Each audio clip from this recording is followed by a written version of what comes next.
The wedding invitation was hand-delivered by courier, cream cardstock, gold embossing. Her name spelled wrong. After 24 years of marriage and a brutal divorce, Victoria Barrett's ex-husband wanted her at his wedding, to his 29-year-old mistress turned fiancée.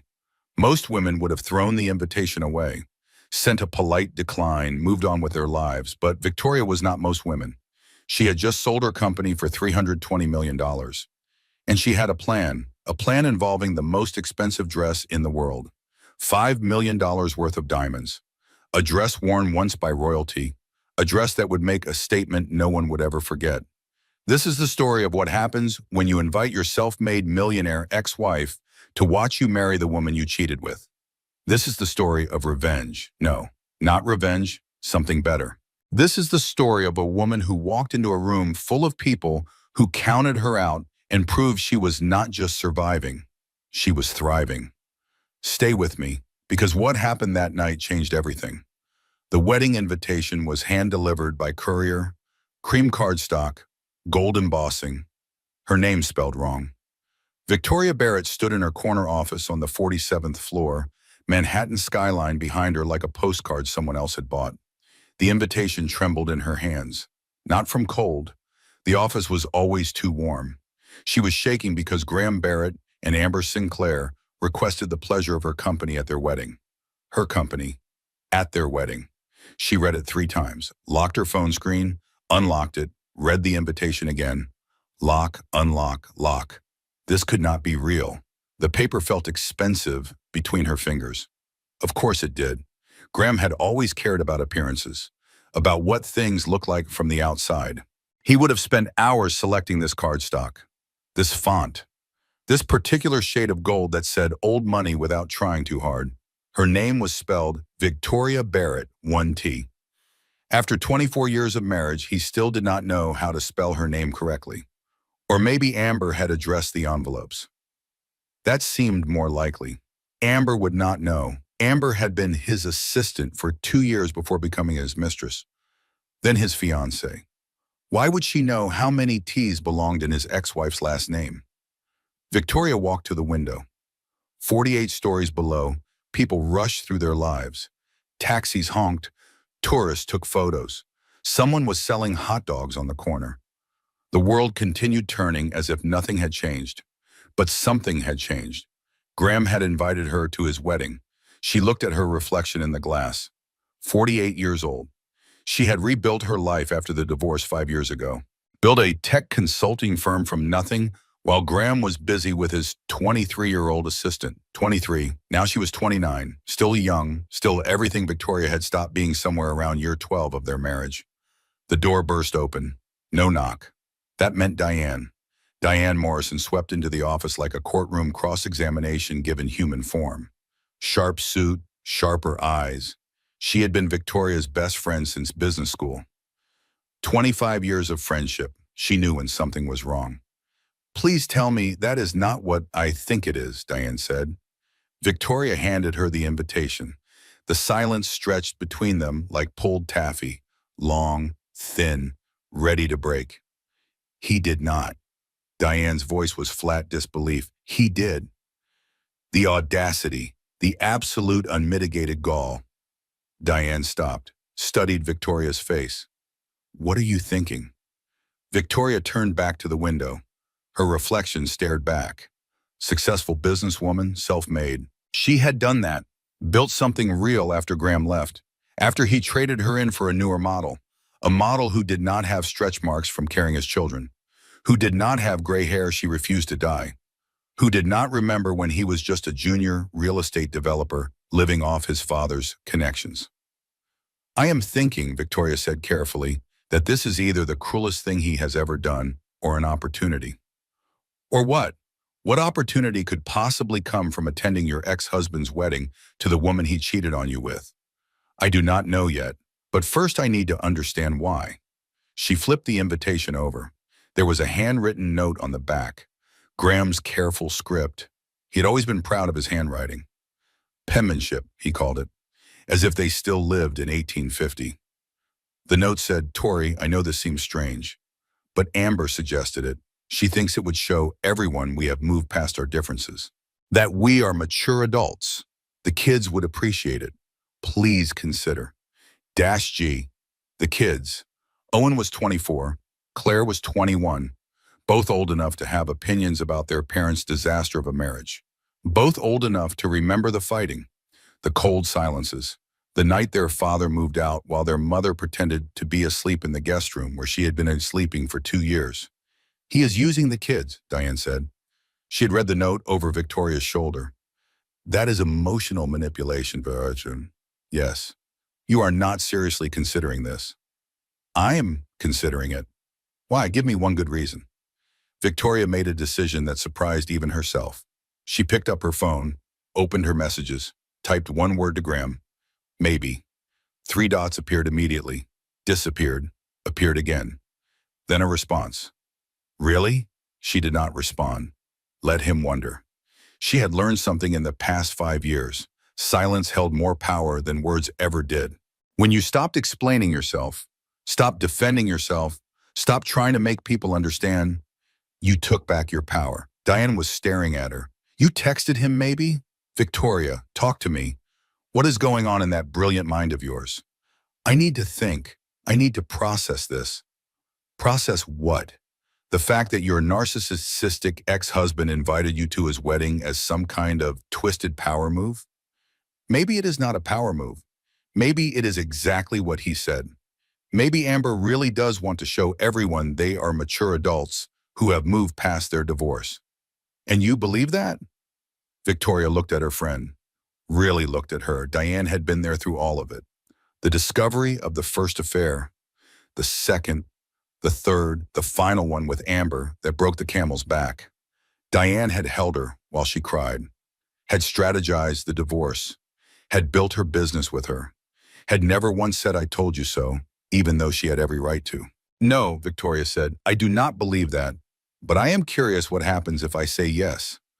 What happens is you get humiliated in front of 200 people.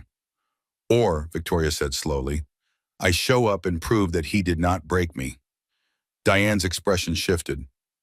Understanding dawned. You want to make a statement? I want to see what happens when I stop hiding. I have spent 5 years rebuilding myself in private. Maybe it is time to show the world what I became after he left. Her phone buzzed, Graham calling. She let it ring once, twice, 3 times, answered on the 4th ring. Tori.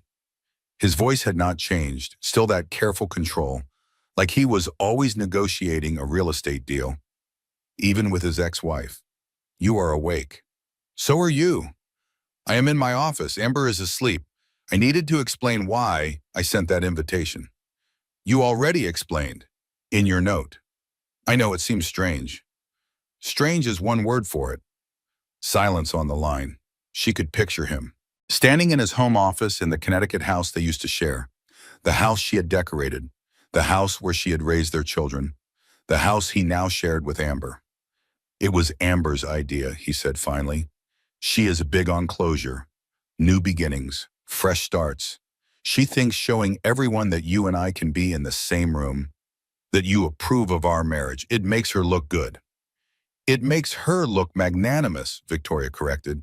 It makes her look like the bigger person, the woman who welcomed her predecessor with open arms. Another silence, longer this time. You always were smarter than me, Graham said. Yes, I was. I am. Tori, I am not trying to hurt you. Then what are you trying to do? I'm trying to move forward. We have kids together, grandkids someday, holidays, birthdays. I do not want it to be awkward forever. Victoria almost laughed. Awkward. He thought 5 years of silence after 24 years of marriage was merely awkward. Not devastating, not soul-crushing, not the complete destruction of everything she thought she knew about herself and her life. Just awkward.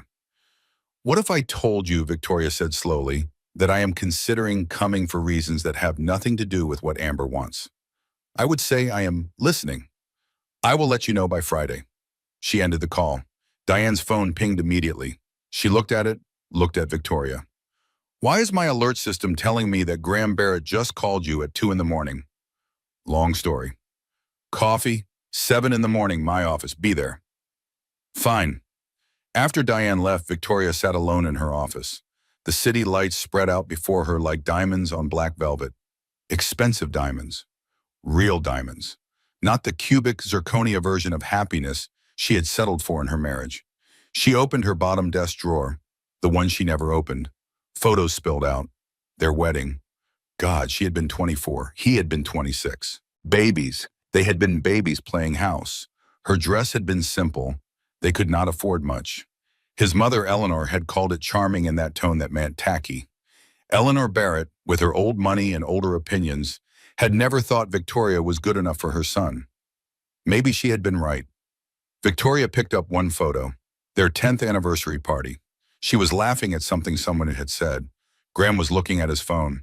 She remembered that night now, really remembered it.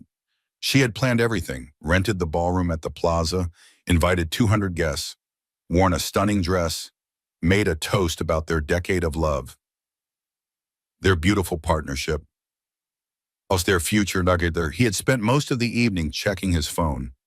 Work crisis, he had said. She had believed him. That was 8 years before the divorce. The crisis was not work. It was Rebecca. Or was it Jennifer? There had been so many before Amber. Amber was just the one who got him to leave. Victoria put the photos away, all except one, the anniversary photo. She studied it. The woman in that picture was trying so hard, trying to be perfect, trying to be enough, trying to make a marriage work with a man who had already checked out. I was not crazy, she said to the empty room. The signs were all there, I knew. God help me, I knew, and I stayed anyway. Her phone buzzed, a text from Marcus Webb, her business partner. Why was everyone awake at 2:30 in the morning? The text said, call me, I have news about the acquisition. She called. Tell me, she said. They accepted our offer. The deal closes in 6 weeks. Tori, we did it. Victoria sat down. She had been standing this entire time. Her legs suddenly felt unreliable. How much? She asked. 3.2 billion. Your share after everything. $320 million. She could not breathe, could not process. $320 million. Tori, are you there? I am here. We celebrate tomorrow, tonight, whenever you want. We built something incredible. You built something incredible. After she hung up, Victoria sat in her chair staring at nothing, at everything. 5 years ago, she had walked away from her marriage with her dignity and not much else. Graham had inherited his real estate company from his father, had connections, had wealth. She had walked away and started over, and now she was worth $320 million, and he had invited her to his wedding. Victoria started laughing. She could not help it. The universe had a sense of humor after all. She texted Graham back. One word, yes. His response came immediately. Thank you, this means a lot. She texted again. I need a +2. My children would like to attend. Graham, of course, whatever you need. Victoria smiled, put down her phone, looked out at the city. The sun would be up soon. A new day, a new chapter. A new opportunity to show the world exactly who Victoria Barrett had become. She texted Diane, never mind coffee at 7. Come now, bring champagne. I have news. Victoria could not sleep. 2 hours after her conversation with Marcus, after Diane had arrived with champagne, and they had toasted to success and revenge in equal measure, Victoria found herself alone again. 4 in the morning. Her brownstone in the West Village was quiet, too quiet. She went to her study. The invitation sat on her desk under a pool of lamplight. She kept circling back to one question. Why did this hurt so much? The divorce was 5 years ago, 5 years of therapy with Dr. Reese, 5 years of meditation apps and self-help books and expensive retreats where people told her to manifest her truth. 5 years of rebuilding herself from the ground up. 5 years of telling herself she was over it, but seeing their names printed together. Graham and Amber, Mr. and Mrs. Graham Barrett. It made her stomach twist. She opened the bottom drawer of her desk, not the office desk, the desk at home where she kept things she did not want to think about. Photos from their wedding spilled out across the polished wood surface.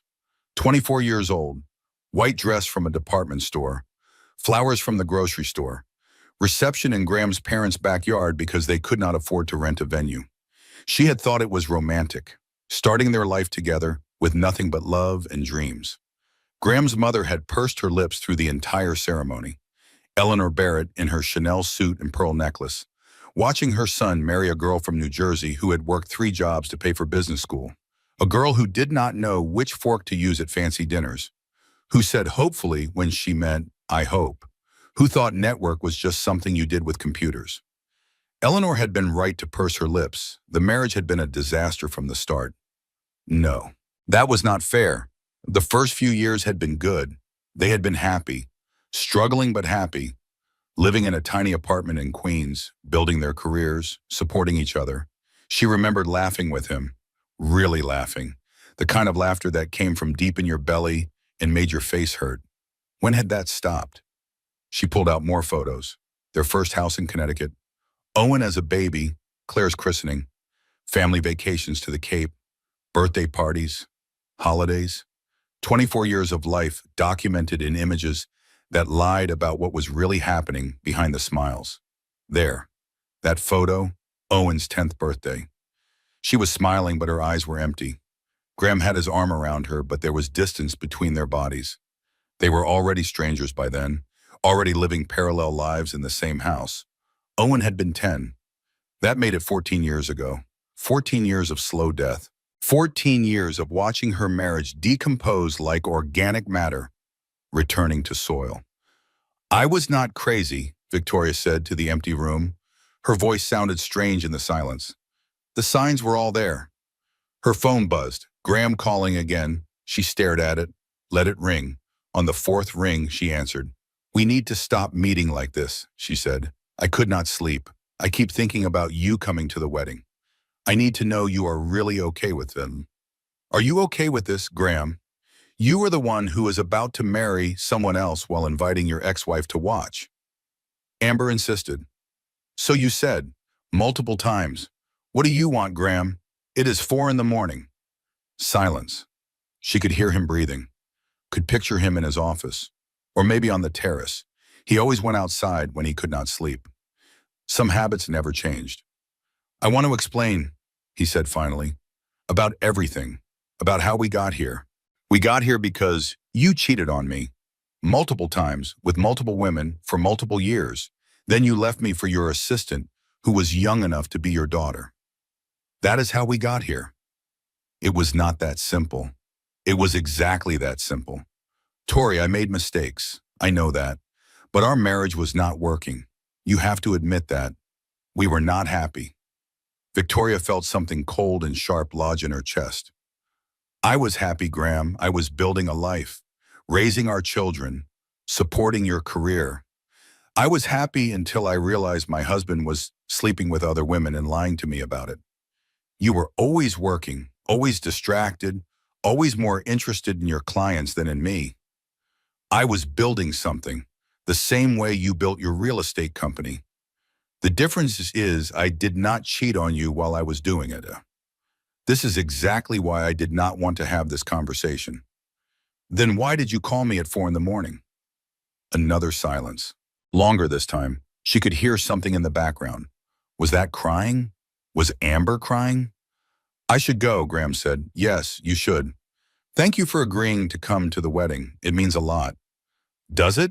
Or does it just make Amber look good? Both can be true. Victoria hung up, sat in her study. The photos were still spread across her desk like evidence at a crime scene. Evidence of what? A marriage that failed? A woman who stayed too long? A man who never grew up? She gathered the photos, put them back in the drawer.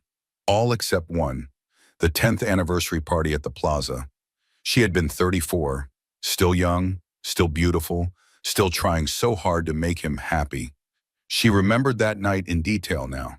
The details she had buried came flooding back like water through a broken dam. She had planned for months, sent invitations to everyone they knew, booked the ballroom, hired a photographer, bought a dress that cost more than she wanted to spend. She wanted it to be perfect, wanted to celebrate 10 years of marriage, wanted to show everyone they had made it. Graham had been on his phone all night. She had noticed but pretended not to. She was good at pretending.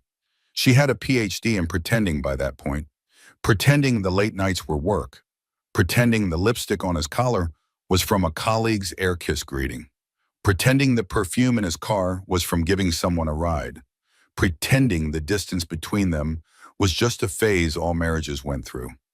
At midnight, when the party was over and everyone had gone home, she had asked him to dance. Just the two of them in the empty ballroom.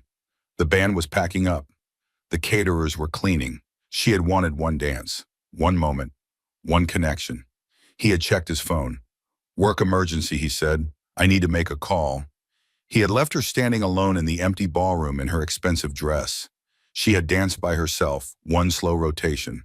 Then she had gone to the bathroom and cried so hard she threw up.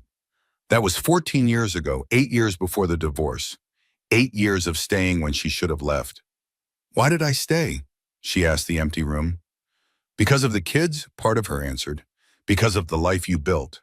Because divorce was failure and you did not fail at things. Because leaving meant admitting you wasted 24 years. Because starting over at 43 seemed impossible. Because you loved him. That was the truth she did not want to face. She had loved him.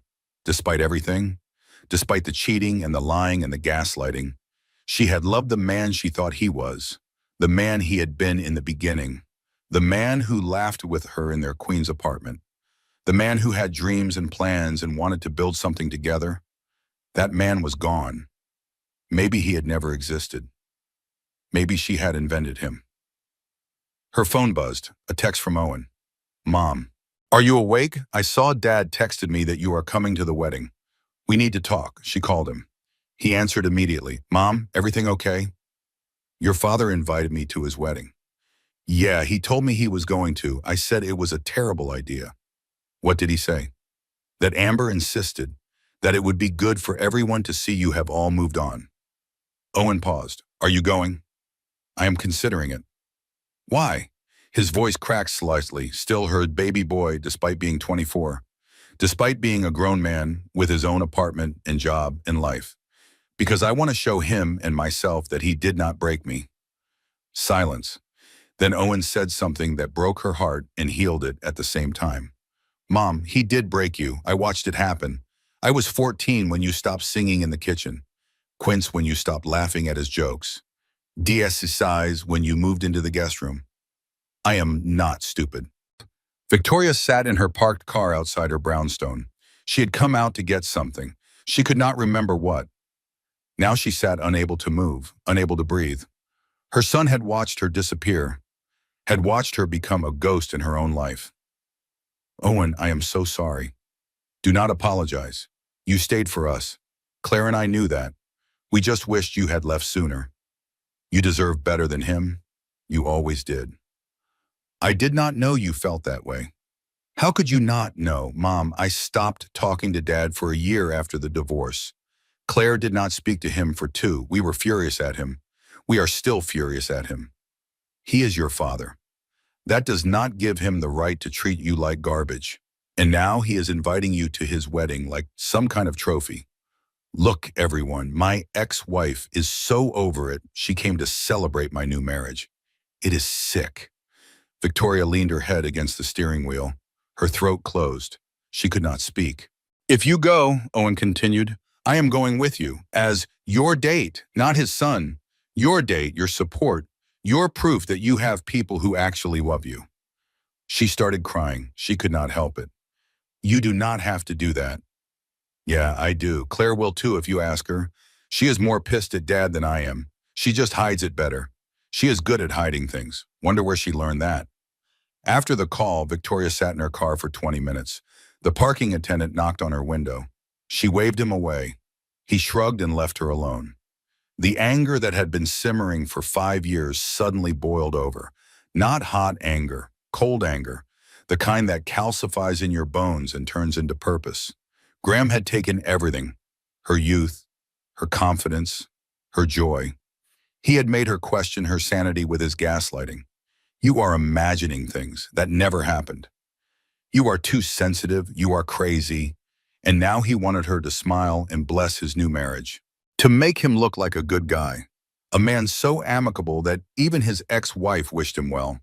She pulled out her phone, texted Marcus, "I need a dress, something that cost what he wishes he was worth." Marcus responded immediately, "Say more." Victoria typed carefully, "Find me the most expensive dress in the world. Something that makes a statement, something unforgettable." Marcus, "On it. Also, the deal closes next week, not in 6 weeks.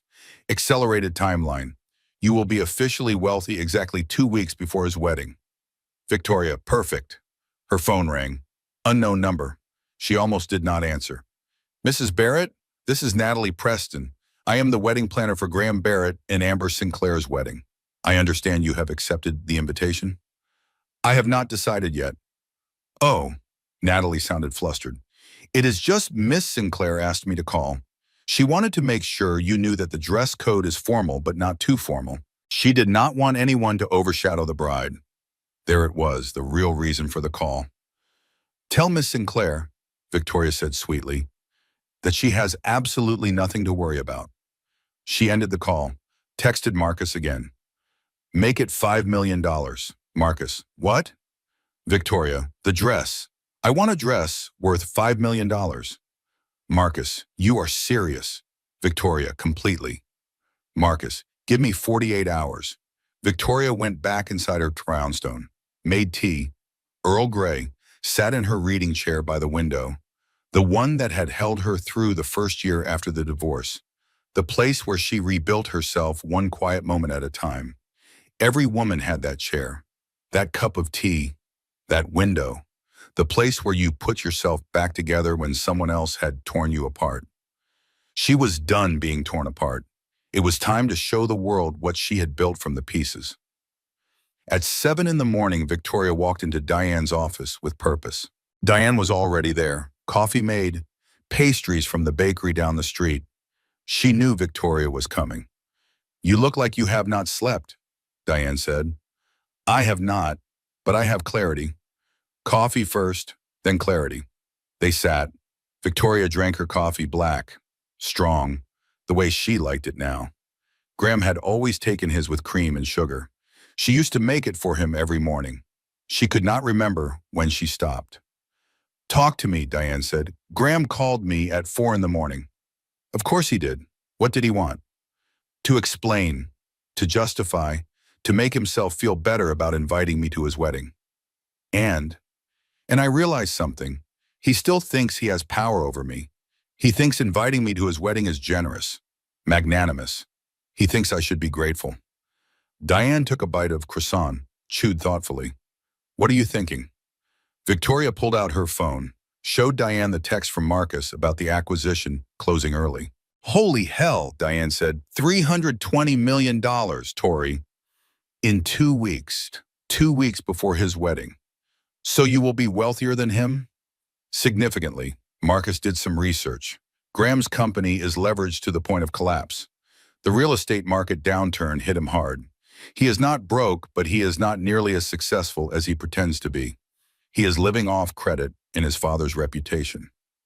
Does Amber know? She is about to sign a prenup that assumes he is worth what he was worth 5 years ago. Marcus saw the filing when he was doing research. The numbers do not match reality. Diane set down her coffee, leaned forward. "You are going to destroy him." "No, I am going to show up as myself. If that destroys him, it is because he built his new life on a foundation of lies. That is not my responsibility. What do you need from me? Your friendship, your support, and your legal opinion. If I warn Amber about the prenup, am I liable for anything?" "Warn her how?" "I do not know yet, but the woman I used to be would want someone to tell her the truth. And I am trying to become the woman who tells the truth even when it is uncomfortable." Diane smiled, the kind of smile that had won her countless cases. Sharp, calculating, proud. "You have already become that woman. You just needed a reason to show everyone else." They talked for an hour, made plans, discussed strategy. When Victoria finally left Diane's office, she felt lighter, stronger, more certain than she had felt in years. Her phone buzzed, Eleanor Barrett calling, Graham's mother. Victoria stared at the name on the screen. They had not spoken since the divorce. Eleanor had chosen her son. That was what mothers did. Victoria understood. She answered anyway. Victoria, you look well. How would you know how I look? I am standing outside your brownstone. I know this is unorthodox, but I need to speak with you. May I come in? Victoria looked out Diane's office window, could not see her own street from here. But Eleanor Barrett did not lie. Old money never lied. They manipulated, they suggested, they implied, but they did not lie directly.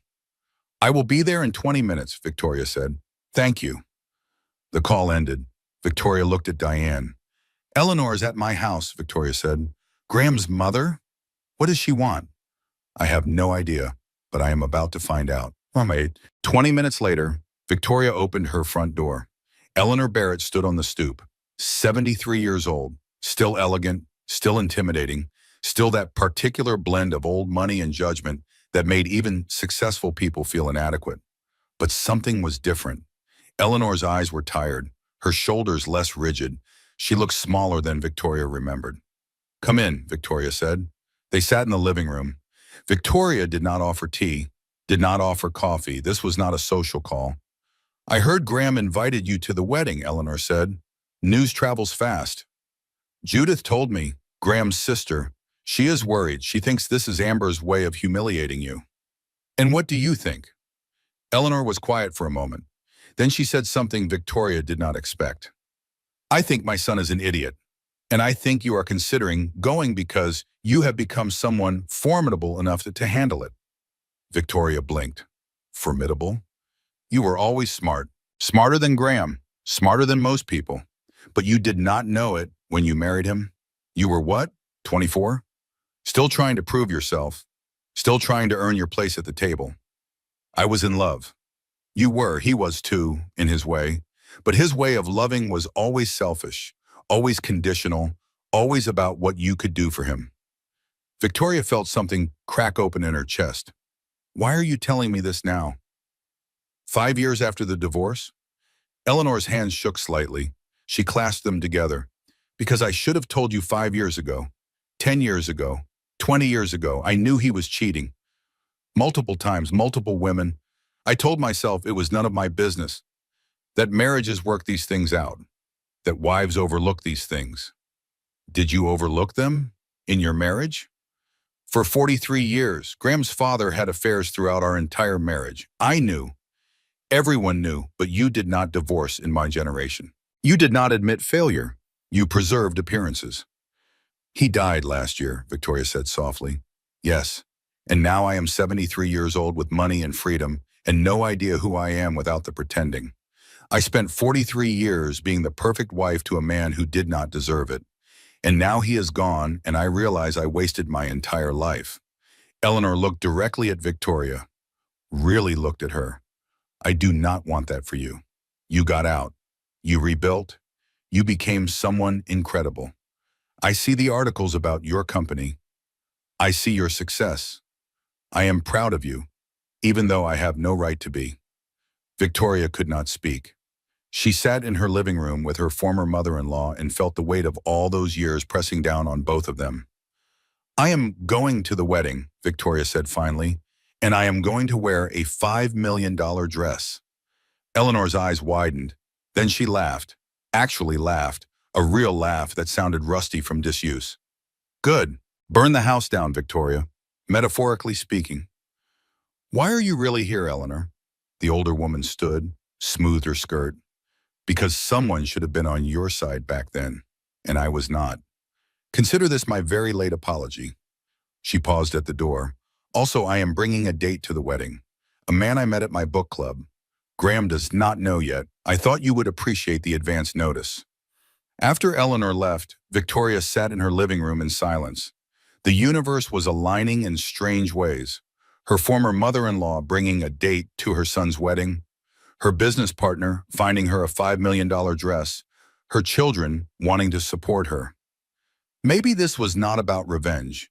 Maybe this was about claiming space, about existing loudly, about showing everyone, including herself, that she had survived and thrived. Her phone buzzed. Claire calling. Mom, Owen told me you are going to Dad's wedding. I am considering it. Take me with you. Please.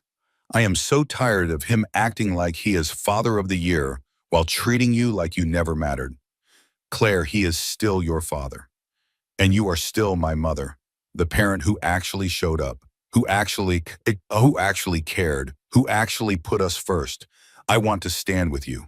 Let me stand with you. Victoria closed her eyes. Both her children wanted to support her. Both wanted to show the world whose side they were on.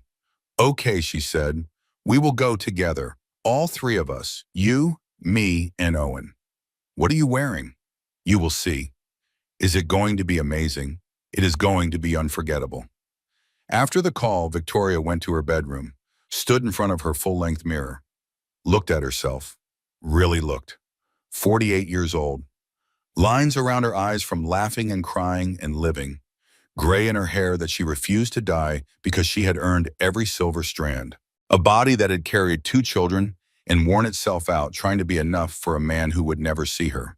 She was done trying to be enough for other people. It was time to be enough for herself. She texted Marcus. Did you find it? Marcus, I found it. You are not going to believe this. Custom creation from Valentina Rossi. You know her? Victoria. The designer who dressed royalty? Marcus. The same. This was her final piece before she retired. Covered in actual diamonds. $5.2 million. Worn once by Princess Margareta at a state dinner. I convinced the collector who owns it to let you borrow it. Victoria. How? Marcus. I told him you were about to be worth $320 million, and you would be the best advertisement bin his collection ever had. Also, I may have implied you might buy it after the wedding. Victoria. Will I? Marcus. Do you want to own a $5 million dress? Victoria. I want to own the memory of wearing it. That is worth more. She looked at the photos Marcus sent. The dress was stunning. Not ostentatious, not gaudy, just elegant and powerful and absolutely covered in diamonds that caught the light like captured stars. She would wear that dress. She would walk into Graham's wedding with her children on either side. And she would show everyone what happened when you underestimated Victoria Barrett. Her phone rang. Amber. Victoria stared at the name, considered not answering, answered anyway. Victoria, hi, this is Amber. Sinclair. Soon to be Barrett. Nervous laugh. I just wanted to say thank you for coming, for being so mature about this. Graham said you have been really gracious. Victoria chose her words carefully. Amber, can I give you some advice? Sure. Get a post-nuptial agreement, not a prenup. A post-nup, after you are married. That accounts for his actual current assets. Silence on the line. Then, why would you tell me that? Because 5 years ago, I wish someone had told me the truth. Consider it a wedding gift. Victoria hung up, sat on her bed, felt something shift inside her chest. Not anger, not bitterness, just clarity. She was going to that wedding, and it was going to change everything. 1 week before the wedding, the acquisition deal closed exactly as Marcus had promised. Victoria signed the papers in a conference room with floor-to-ceiling windows overlooking Manhattan. 12 lawyers, 4 executives. One signature that changed her life. $320 million. After taxes, still enough to never worry about money again. Enough to do whatever she wanted, be whoever she wanted, live however she wanted. Marcus hugged her when it was done. You did it. We did it. This was all you, partner. The tech company's CEO shook her hand. We could not have scaled without your insight. You built the framework that made this acquisition possible. You are a visionary. Victoria smiled, accepted the compliments, signed the papers, and felt nothing. That was not true. She felt relief. She felt pride. She felt satisfaction. But she did not feel complete because money did not heal the wounds Graham had left. Money did not give her back the years she lost. Money did not make her whole. But it did give her options, and options were power. She went home. The dress had arrived that morning. It sat in her bedroom in a climate-controlled case that looked like something from a museum, because it was something from a museum. This dress belonged in a museum, and she was going to wear it to her ex-husband's wedding. The stylist arrived at 3 in the afternoon. Her name was Helena. She was 60 years old with silver hair and an accent Victoria could not place. She had dressed celebrities. royalty, first ladies, and now she was here to dress Victoria Barrett for the most important entrance of her life. "Show me the dress," Helena said. They opened the case together. The dress seemed to glow. Diamonds caught the afternoon light streaming through Victoria's bedroom windows. Thousands of diamonds, maybe tens of thousands. Victoria had not asked, did not want to know. Some things were better left as mysteries. "Do you understand," Helena said softly, "that this dress tells a story? You are not just wearing it, you are inhabiting it." "What story does it tell?" "That you have become who you were always meant to be, that you surveyed, that you transformed, that you are not a victim, you are a victor." Victoria looked at the dress, then at Helena. "How do you know I am a victim?" "Because no one spends $5 million on a dress unless they are making a statement. And the only women who make statements like this are women who have something to prove, not to others, to themselves." "I want to prove I am not broken." "Then you are going to the wrong event. You should already know you are not broken. This dress should be a celebration, not a defense." Victoria sat on her bed. Helena sat beside her. Two women, 160, 148, both understanding what it meant to rebuild yourself after someone tried to destroy you. "Tell me your story," Helena said. So Victoria did. She told Helena everything. 24 years of marriage. The affairs, the gaslighting, the divorce, the rebuilding, the invitation, the decision to go, the dress, the statement, all of it. Helena listened without interrupting. When Victoria finished, Helena took her hand. "You have already won," Helena said. "The dress is not your weapon. You are. The dress is just your armor. And armor is only useful if you know you are going into battle. But this is not a battle. This is a coronation." "A coronation?" "You are crowning yourself, claiming your power, showing the world who you really are. The dress is your crown. Wear it like you deserve it, because you do." They spent the next 3 hours preparing. Hair, makeup, nails. Helena brought a team. They worked in efficient silence, transforming Victoria from a woman who had been broken into a woman who had never been broken at all. When they finished, Helena told Victoria not to look in the mirror yet. "Wait until you put on the dress. You need to see the complete transformation." They helped her into the dress. It fit perfectly. Custom alterations had been made. The weight of the diamonds should have been heavy, but somehow it felt light, like wearing starlight, like wearing power. "Now," Helena said, "you can look." Victoria turned to the full-length mirror in her bedroom and stopped breathing. The woman in the mirror was not the woman who had walked into this room 3 hours ago. This woman was luminous, powerful, untouchable. The dress caught every angle of light. The diamonds blazed, but it was not the dress that made her stunning. It was her face, her eyes, her posture. She stood like someone who owned the world.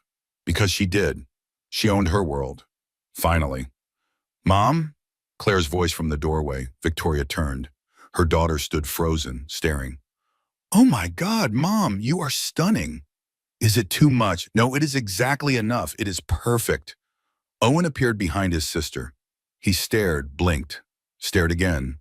"Dad is going to lose his mind." "That is not why I am wearing it." "I know, but it is going to be a really fun side effect." They all laughed. Victoria felt something warm spread through her chest. Her children, standing with her, supporting her, proud of her. Helena and her team packed up. Before she left, Helena hugged Victoria. "Remember, this is not a battle. This is a coronation. You are not going to his wedding. You are going to your own transformation ceremony." After they left, Victoria sat in her bedroom in the $5 million dress and felt strange. Not nervous, not scared, just strange. Like she was becoming someone new. Or maybe becoming someone she had always been but forgot how to be. Her phone rang. Amber again. Victoria almost did not answer, but something made her pick up. "Victoria, I'm sorry to bother you. I know the wedding is in a week. I need to ask you something." "Ask." "Why did you tell me to get a post-nup? What do you know about Graham's finances?" Victoria closed her eyes. This was the moment. She could lie. She could deflect. She could protect Graham the way she had protected him for 24 years, or she could tell the truth. His company is struggling. He is not broke, but he is not as wealthy as he appears. The prenup you are signing assumes he is worth what he was worth 5 years ago. Those numbers are not accurate anymore. A postnup after the wedding will protect you if things go wrong. How do you know this? Because I did my research. Because I spent 24 years with a man who lied to me about everything. And because I do not want you to go through what I went through. Silence. Then, are you trying to break us up? No, I am trying to give you information I wish I had. What you do with it is your choice. I do not understand you. I am marrying your ex-husband. Why would you help me? Because you are 29 years old and you deserve to make informed decisions. Because no woman should walk into a marriage blind. Because I am trying to be the person I needed 5 years ago. More silence. Then Amber said something that surprised Victoria. Thank you. Really. I do not know what I am going to do with this information, but thank you for telling me. You are welcome. After the call, Victoria sat in her dress and thought about the girl she had been at 29. Ambitious, hopeful, in love, believing that love conquered all, that if she just tried hard enough, she could make her marriage perfect. She knew better now. Love did not conquer all. Love did not fix broken people. Love did not overcome incompatibility and dishonesty and fundamental character flaws. But maybe kindness could do what love could not. Maybe telling Amber the truth was more powerful than any revenge could ever be. Her phone buzzed. Owen texting, Claire texting, Diane texting, Marcus texting, even Eleanor texting, everyone checking in, everyone offering support, everyone reminding her she was not alone. She was not alone. She had been alone in her marriage, isolated, cut off from her friends and family by a man who made her believe no one else understood, no one else mattered, only him. But she had rebuilt, found her people, created her tribe, and now they were all standing with her. The dress hung in her closet, waiting. In 1 week, she would put it on again, walk into the Plaza Hotel, and show Graham Barrett exactly what he had lost. Not because she wanted him back, not because she wanted revenge, but because she wanted to prove to herself that she could walk into that room and feel nothing but pride. Pride in who she had become. Pride in what she had built. Pride in surviving something that should have destroyed her. She texted everyone back. Thank you, I love you all. See you at the wedding. Then she took off the dress, hung it carefully, and went to bed early for the first time in 5 years. Because she was not worried anymore. She was ready. 3 a.m, 4 days before the wedding. Victoria could not sleep again. But this time it was different. She was not anxious. She was processing. She went to her study, made tea, sat in her chair by the window, watched the city sleep, or pretend to sleep. New York never really slept. It just dimmed its lights and lowered its voice. Her therapist's words echoed in her mind, words from their session yesterday. What are you really hoping to get from attending this wedding? Victoria had not known how to answer. Closure, validation, proof that she was over it. I think, she had said slowly, I am trying to show myself that I am not the woman I was when I left him. That I am stronger, better, complete. And you need Graham to see that in order to believe it? That was the question that kept her awake. Did she need Graham to see her success? Did she need his validation? Was she still seeking approval from a man who had never appreciated her? No, she did not need his approval. She needed her own. But staring at the dress photos on her phone, Victoria felt something crack open inside her chest. What was she doing? Spending $5 million to prove what? That she was successful? That he had not broken her? That she was over it? What if she was not over it? What if she never would be? What if attending this wedding was just another way of giving him power over her life? She picked up her phone, called Dr. Reese's emergency line. Victoria, her therapist's voice was alert despite the hour. What is wrong? I think I am about to make a terrible mistake. They talked for an hour. Dr. Reese asked hard questions. Why did Graham's opinion still matter? Why did she need to prove anything? Who was she really doing this for? I do not know anymore, Victoria admitted. Maybe I am just as damaged as he made me feel. Or maybe, Dr. Reese said gently, you are grieving, not for him, not for the marriage, but for the years you lost. The woman you could have been if you had left sooner. The life you could have lived if you had chosen yourself first. Victoria started crying, really crying, not delicate tears, ugly crying, the kind that came from somewhere deep and broken. I gave him 24 years, the best years. I was young when we married. I could have built an empire by now if I had not spent 2 decades managing his ego and covering for his failures and pretending to be happy. But you did build an empire. You built your company. You built your life. You built yourself back from nothing. That is not a small thing. It does not feel like enough. What would be enough? Victoria could not answer.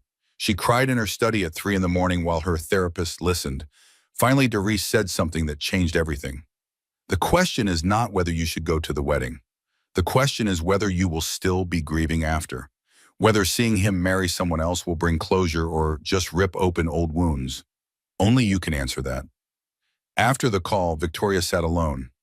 Really alone, not just physically alone, but emotionally alone. She had people who loved her. But this decision was hers. This grief was hers. This healing was hers. She went to her bathroom, looked in the mirror, really looked, 48 years old. When had she stopped being young? When had she become this woman with lines around her eyes and gray in her hair? She had spent so many years trying to stay young for Graham, trying to compete with the 20-somethings he preferred. When had she stopped being enough? The answer came clear and cold. She had always been enough. He had never been. That was the truth she had been avoiding. Graham was not a good man who made mistakes. He was a broken man who broke the people around him. And she had stayed because she thought she could fix him, thought her love would be enough, thought if she just tried harder, did better, was more, he would see her value. But you cannot make someone see your value when they have decided you have none. You cannot earn love from someone who is incapable of giving it. You cannot fix someone who does not think they are broken. You survived him, Victoria said to her reflection. You built something amazing. You raised 2 incredible kids. You are not going to let him make you small again. But her hands shook as she turned off the light. She went back to bed, lay in the dark, thought about the wedding, about the dress, about walking into that room and seeing him marry someone else. What would that feel like? Would it hurt? Would it heal? Would it matter? Her phone buzzed. Graham texting at 3:30 in the morning. Can we talk, please? I need to tell you something about the wedding. Victoria stared at the message. Every instinct told her to ignore it, to set boundaries, to protect herself, but curiosity won. Tomorrow, my office, 10 in the morning. Graham, Amber cannot know. Victoria, then do not tell her. She put down her phone, closed her eyes, and for the first time in weeks, she fell asleep quickly, because she knew something now. Whatever Graham wanted to say did not matter. His words had no power over her anymore. She was going to listen because she chose to listen. Not because she needed his validation or his explanation or his permission. She was listening because she was curious. And curiosity was not the same as caring.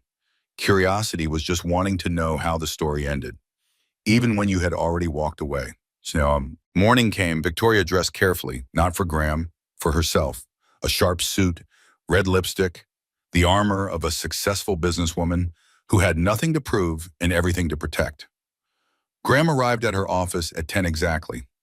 He looked older, tired. His confidence had cracks in it like a windshield that had been struck but not yet shattered. Tori, thanks for seeing me. You said you needed to tell me something. He sat, did not speak for a long moment. She did not fill the silence. She had learned that silence made people uncomfortable, made them say things they had not planned to say. The wedding is a mistake, Graham said finally. Victoria said nothing. I mean, marrying Amber is a mistake, but I cannot call it off. The invitations are out. Her parents paid for everything. My mother would never forgive me. And the kids hate her. You know that, right? They will come around. No, Graham, they will not, because they know what you did to me. They watched it happen, and they are terrified you will do it to her too, and they will have to watch that train wreck. I will not. You will, because that is who you are. You do not cheat because the marriage is bad. You cheat because you are broken. And until you fix yourself, no relationship will ever be enough. He looked at her, really looked at her. When did you become so harsh? When I stopped making excuses for you, Owen. When I stopped believing your lies. When I stopped thinking your problems were my responsibility to solve. I miss you. I miss us. I miss having a partner who understood me, who built things with me. Amber, she is beautiful. She is young, but she does not get it. She does not get business. She does not get strategy. She wants babies and Instagram photos and a life that looks perfect from the outside. And you are realizing you traded a partner for a trophy. He nodded miserably. Victoria stood, walked to her window, looked out at the city she had conquered. Graham, I want you to hear this carefully. That is not my problem. You made your choice. Multiple choices. For years, you chose to cheat, to lie, to make me feel crazy, to gaslight me when I questioned you. You chose Amber, and now you get to live with that choice. I know, but I am coming to your wedding with our children, and I am going to look happy, not for Amber, not to be gracious, but because I genuinely am happy. Happy that I am not married to you anymore. The words hung in the air between them. She meant them. Every word. She was happy, had been happy for years now. The grief had become nostalgia. The pain had become memory. The love had become indifference. That was the real victory. Not hating him, just not caring. Graham left. Victoria sat in her chair, shaking, but not from weakness, from power, from finally saying what she should have said years ago. Marcus texted, "The dress arrives tomorrow." Also, I took the liberty of hiring hair and makeup, and a stylist, and a security detail. Victoria, security detail? Marcus, you are about to be worth over $300 million and wearing a $5 million dress. Yes, security. She laughed, actually laughed. The absurdity of it all. A security detail to watch her attend her ex-husband's wedding. But Marcus was right. This was not just a wedding anymore. This was a statement, a declaration, a transformation ceremony, as Helena had said. She was not going to Graham's wedding. She was going to her own coronation. The days before the wedding blurred together. Fittings, meetings, preparations. Victoria moved through them like water through a river. Smooth, inevitable, unstoppable. Her children came over the night before the wedding. They sat in her living room eating takeout and talking about everything except the next day. It felt normal, easy, like they were just a family having dinner together. Owen looked at her over his low mane. Are you nervous? No, should I be? Most people would be nervous about attending their ex-husband's wedding wearing a $5 million dress. I am not most people, Claire laughed. No, you are definitely not most people. Most people would have skipped the wedding, sent a nice gift, moved on with their lives. Is that what you think I should have done? No, I think you should do exactly what you are doing. I think you should walk in there and show everyone who tried to count you out that you are not just surviving, you are thriving. Victoria felt tears prick her eyes. She did not cry. She had cried enough. But the love she felt for her children in that moment was overwhelming. Thank you, both of you, for standing with me tomorrow. Always, Owen said. We are Team Mom, forever. They stayed late, talking, laughing, remembering good times and bad times and all the times in between. When they finally left, Victoria stood in her doorway, watching them walk down the street together. Her babies. Not babies anymore. Adults who had made their own choices about who to be and where to stand. And they chose to stand with her. She went to bed early, set 3 alarms, did not need any of them. She was awake at 5 in the morning, alert, clear, ready. Helena and her team arrived at noon. The wedding was at 6. They had 6 hours to transform Victoria into the woman she was meant to be. They worked in efficient silence. Hair swept up in an elegant twist. Makeup perfect, but not overdone. Just enough to highlight her features without hiding them. She was 48 years old. She looked 48 years old, and she was beautiful. The dress came out of its case. Helena helped her step into it. The weight of the diamonds settled on her shoulders like a cape, like armor, like power made tangible. They adjusted, tweaked, perfected. Every detail mattered. Every angle counted. This was not just a dress. This was a statement of intent. "Do not look yet," Helena said. "Wait until we finish." Victoria waited, patient, calm. The woman who had called Dr. Reese at 3 in the morning seemed like someone from another lifetime. That woman had been scared. This woman was not scared.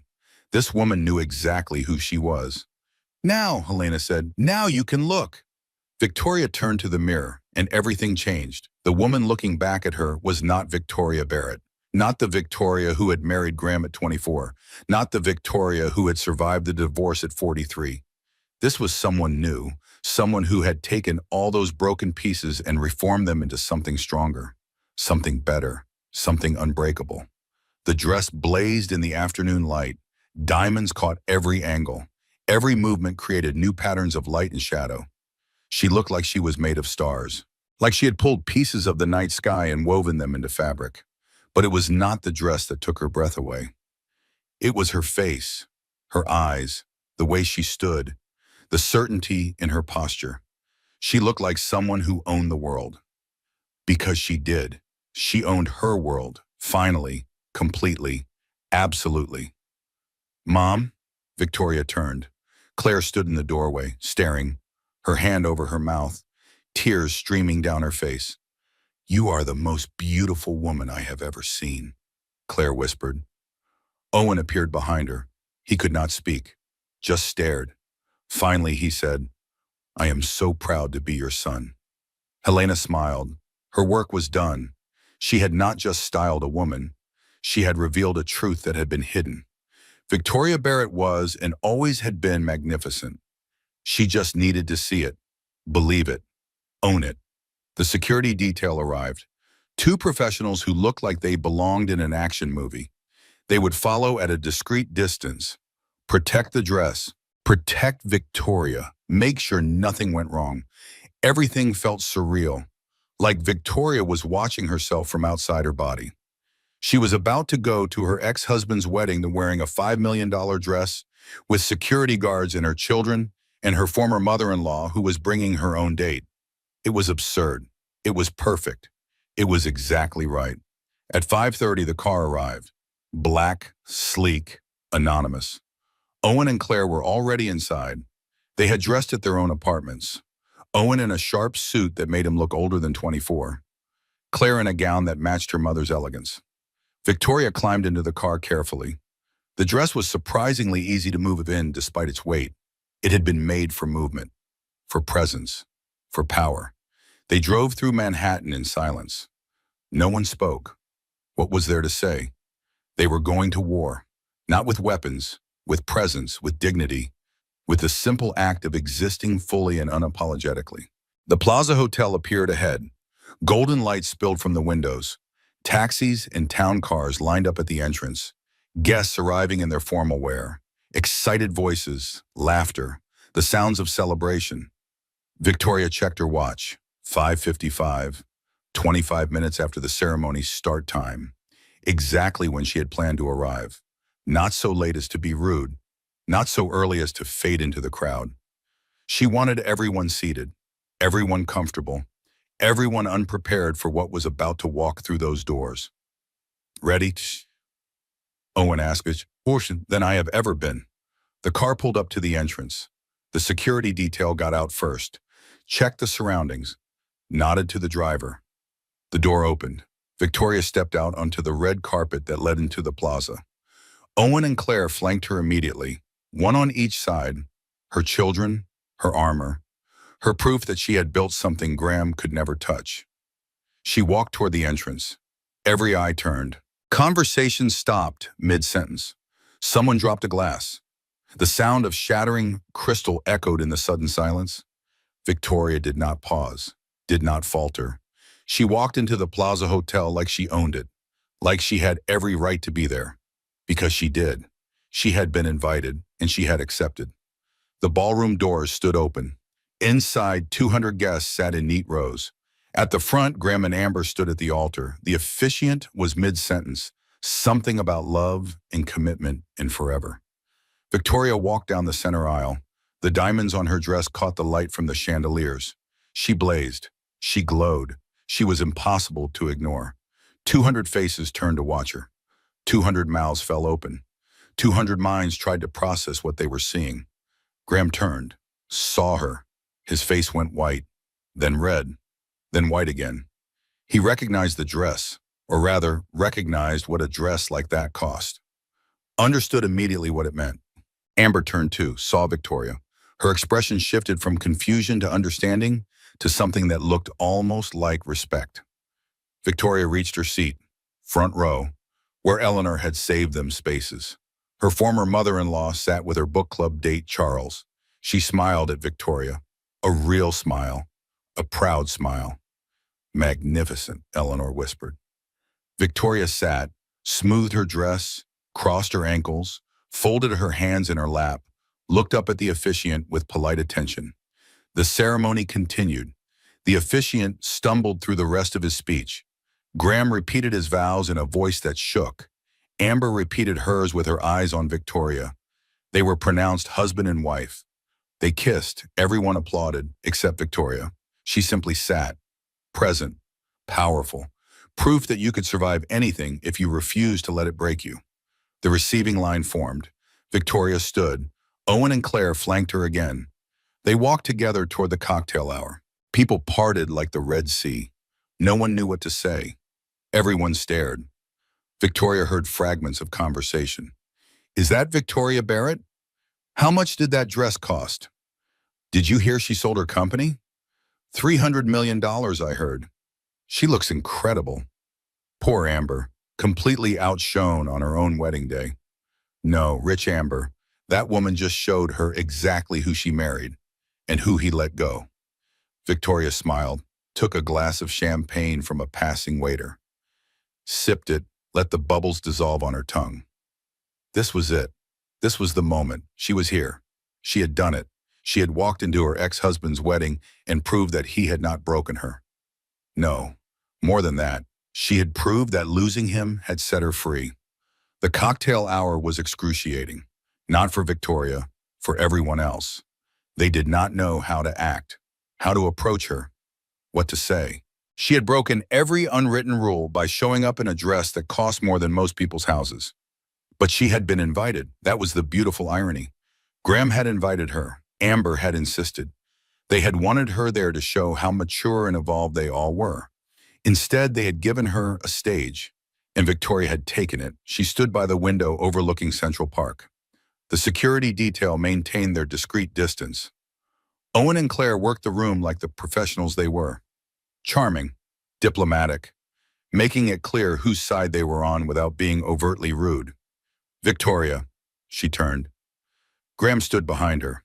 Amber was across the room, surrounded by bridesmaids. He had snuck away. Classic Graham, always dividing his attention. Never fully present anywhere. Graham, congratulations on your wedding. That dress. Tori, that dress. Beautiful, is it not? It belonged to Princess Margareta. She wore it to a state dinner in Monaco. I thought it was appropriate for such an important occasion. He knew she was lying, knew she had bought it, but he could not say anything without looking petty, without admitting he cared, without revealing that her success threatened him. You are trying to upstage Amber. No, Graham, I am just existing. If that upstages her, that is not my problem. Maybe you should have thought about that before inviting your wealthy ex-wife to your wedding. Wealthy? What are you talking about? My company, the acquisition. Did you not hear? It closed last week. I am worth slightly more than $300 million now, give or take. His face did something complicated. Pride, envy, rage, regret, all of it cycling through in seconds. I helped you build that company, he said. No, you helped yourself to my connections, to my expertise, to my ideas. Then you left me for a woman half your age, and I built my company anyway. Without you, in spite of you, because of you. Judith appeared, Graham's sister. Graham, your wife is looking for you. The emphasis on wife was pointed. She turned to Victoria. You look stunning, Tori. Thank you, Judith. Graham walked away. Judith stayed. My brother is an idiot, Judith said quietly. Always has been. I am glad you are here. Glad you are showing him what he lost. Even if he is too stupid to understand it.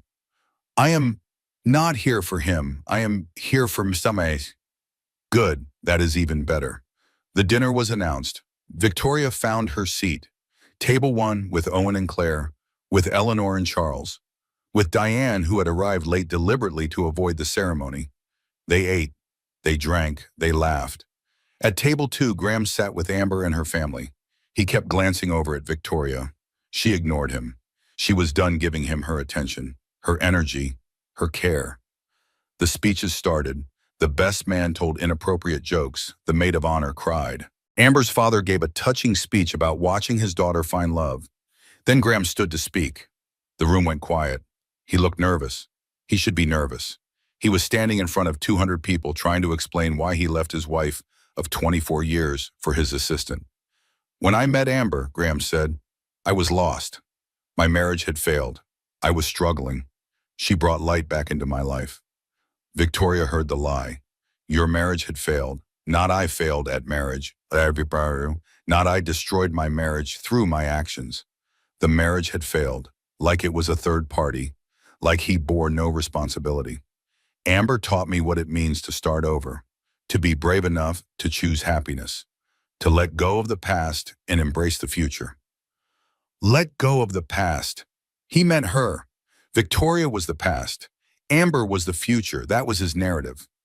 The story he told himself to justify his choices. Victoria stood.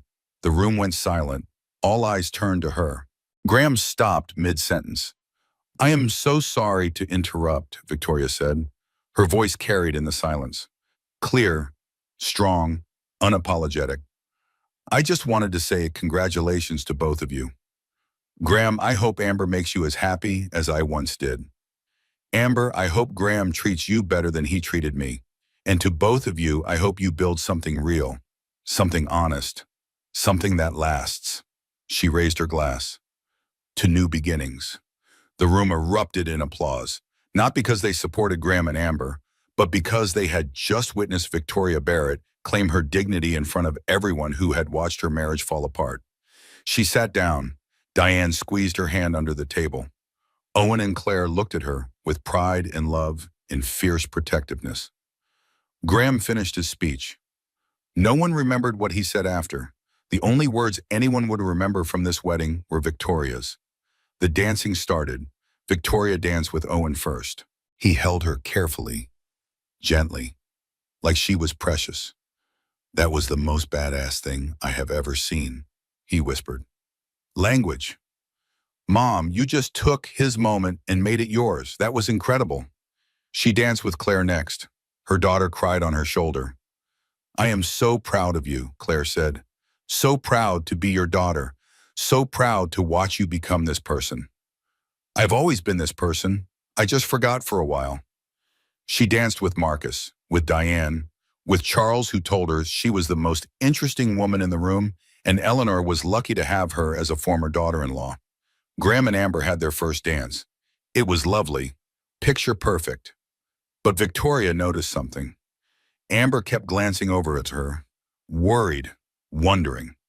As the evening wound down, Amber approached Victoria. She had clearly had a few glasses of champagne. Liquid courage. Can we talk? Amber asked. Outside? They stepped onto the terrace, city lights below them, music behind them. Two women, connected by the same deeply flawed man. Did you mean what you said? Amber asked. About the postnup? Every word. Why, you could have just let me figure it out. Let me walk into this blind.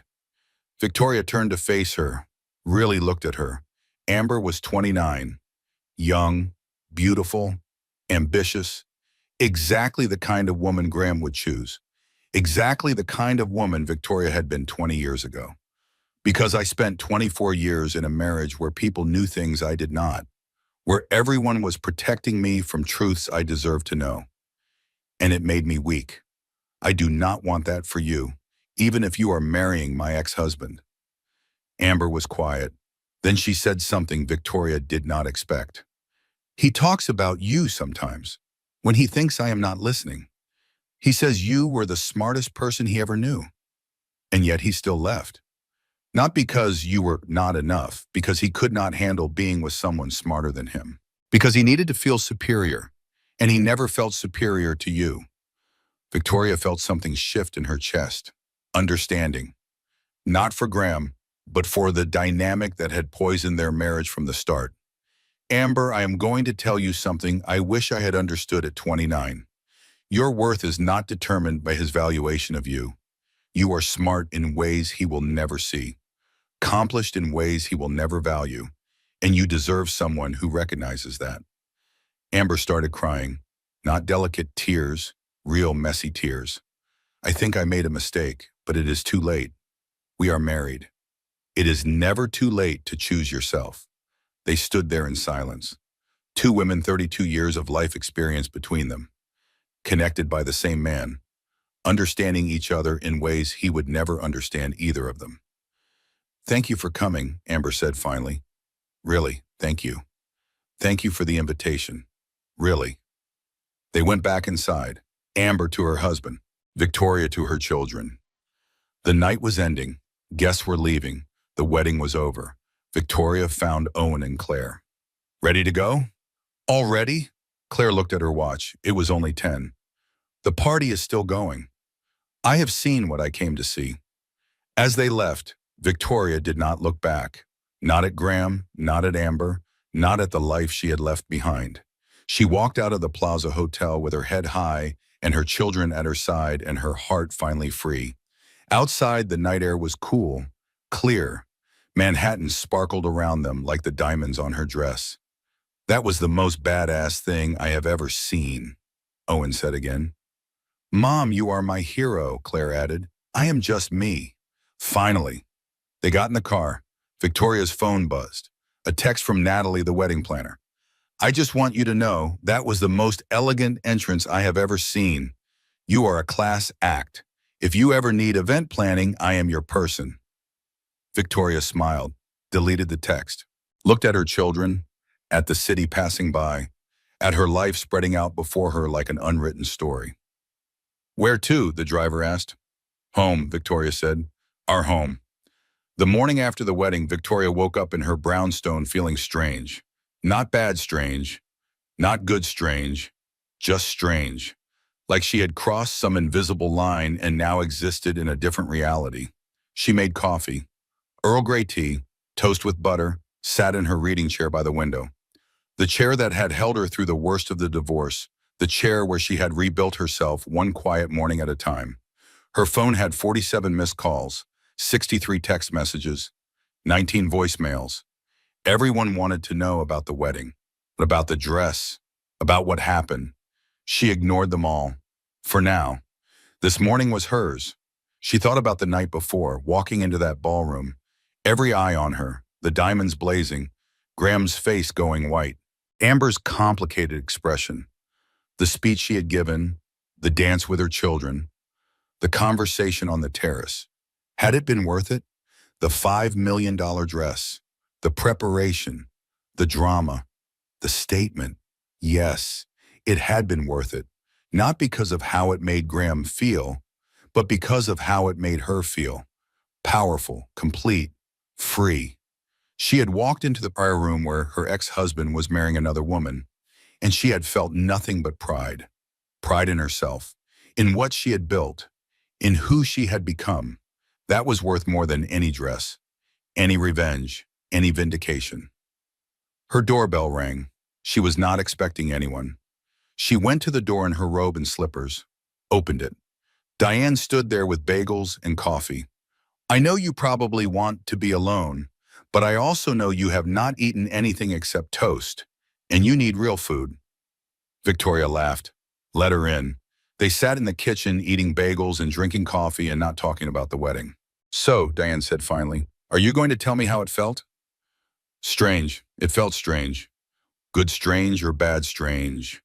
Just strange, like I closed a door or opened one. I am not sure which. Maybe both. Maybe both. They sat in comfortable silence. 25 years of friendship. Diane had been there for all of it. The wedding to Graham, the babies, The discovery of the affairs, the divorce, the rebuilding, and now this, the final chapter. I am proud of you, Diane said. Not for the dress, not for the entrance, but for surviving him, for building something amazing, for showing everyone, including yourself, that you are not defined by what he did to you. Thank you for being here through all of it. Where else would I be? After Diane left, Victoria finally looked at her messages. Most were from acquaintances, colleagues, people she barely knew wanting details, gossip, drama. She deleted those. The messages from her children she saved. From Eleanor, from Marcus, from the people who actually mattered. Owen had texted, "I love you, Mom. Last night was perfect. You were perfect." Claire, you are my hero, my inspiration, my proof that you can survive anything. Eleanor, thank you for showing me what strength looks like. I wish I had found it 40 years ago. Marcus, you magnificent creature. You actually did it. I am in awe. There was one message from an unknown number. She almost deleted it. Then curiosity won. "This is Amber. I just wanted to say thank you for what you said last night, for the warning about the finances, for treating me like a person instead of an enemy. I do not know what I am going to do with the information you gave me, but I appreciate that you gave it to me." Victoria stared at the message, then typed a response. "You deserve to make informed choices. That is all I wanted to give you. Good luck, Amber. Really, I hope it works out." She sent it, then blocked the number. Not out of anger, but out of boundaries. She had done her part, said her piece, given her wisdom. Now Amber's life was Amber's responsibility, not Victoria's. There was no message from Graham. She had not expected one. He would be processing, trying to understand what had happened, how his ex-wife had walked into his wedding and stolen the spotlight without even trying. She hoped he understood eventually that she had not come for revenge. She had come for herself, to prove to herself that she could stand in that room and feel whole. Mission accomplished. Victoria spent the rest of the day doing nothing, absolutely nothing. She read a book, took a bath, made soup, watched old movies, did not check her phone, did not think about work, did not analyze or process or strategize. She just existed. Quietly, simply, completely. At 6 in the evening, there was a knock on her door. She opened it. Graham stood there. He looked terrible, like he had not slept. His suit from the wedding was rumpled, his hair uncombed. "Tori, can we talk?" She considered saying no, considered closing the door in his face, but curiosity won again. 5 minutes. She did not invite him in. They stood in her doorway, her in her comfortable clothes, him in his wrinkled suit. Two people who had once shared everything, now sharing nothing but a threshold. "Why did you come?" Graham asked. "Really? Because you invited me." "That is not an answer. It is the only answer I have. You sent an invitation. I accepted. I came. That is all. You humiliated me. You humiliated Amber. On our wedding day." "I did not humiliate anyone. I wore a dress. I gave a speech. I left. If you felt humiliated, that is because you realize what you lost. That is not my responsibility. You are worth $300 million. You wore a $5 million dress to my wedding. You brought our children as our dates. You gave a speech about hoping Amber makes me happy. Every single thing was calculated to make me look like an idiot." Victoria felt something old and clear settle in her chest. "Graham, listen to me carefully. I spent 24 years of my life making you feel good about yourself, building your ego, supporting your career, hiding your failures, covering for your affairs. I am done. I am not responsible for how you feel anymore. Not your pride, not your ego, not your reputation. That is your job now. I made a mistake leaving you. No, you made the right choice for both of us. I'm happier without you, wealthier without you, stronger without you. You did me a favor when you left. I do not believe that. I do not need you to believe it. It is true anyway." He looked at her, really looked at her. She could see him trying to find the woman he had married, the woman he had controlled, the woman he had diminished. That woman was gone. "Who are you?" he asked. I am Victoria Barrett, founder and CEO of Barrett Consulting, worth $320 million. Mother to Owen and Claire, friend to Diane and Marcus and Eleanor. I am someone who survived you. That is who I am. I do not know that woman. Good. She does not know you either. She closed the door, gently, firmly, finally. Through the window she watched him walk away. His shoulders slumped, his confidence shattered. He looked small. Had he always been that small? Or had she just been looking at him from her knees for so long that he seemed bigger than he was? She would never know, and she did not care. Victoria went back to her reading chair, picked up her book, and continued reading where she had left off. The story of a woman who rebuilt her life after losing everything. Fiction imitating life, or life imitating fiction.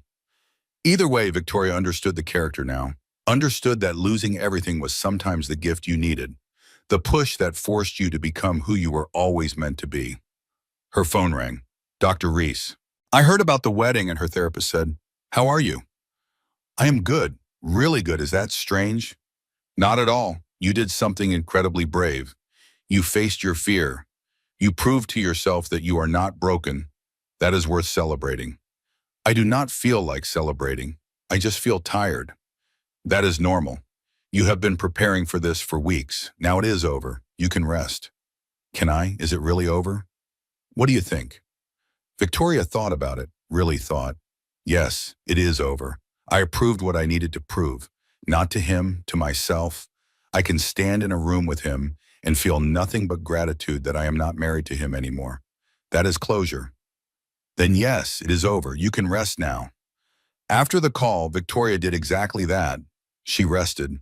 For the first time in 5 years, maybe in 24 years, she rested. Not the exhausted collapse of someone who had been running too long, but the peaceful rest of someone who had finally reached their destination. She was home, in her brownstone, in her life, in herself. And that was enough. 3 days after the wedding, Victoria returned to work. Her office felt different, or maybe she felt different. Either way, walking into the building she co-owned felt like walking into a new life. Marcus was waiting in her office with coffee and pastries. The conquering hero returns.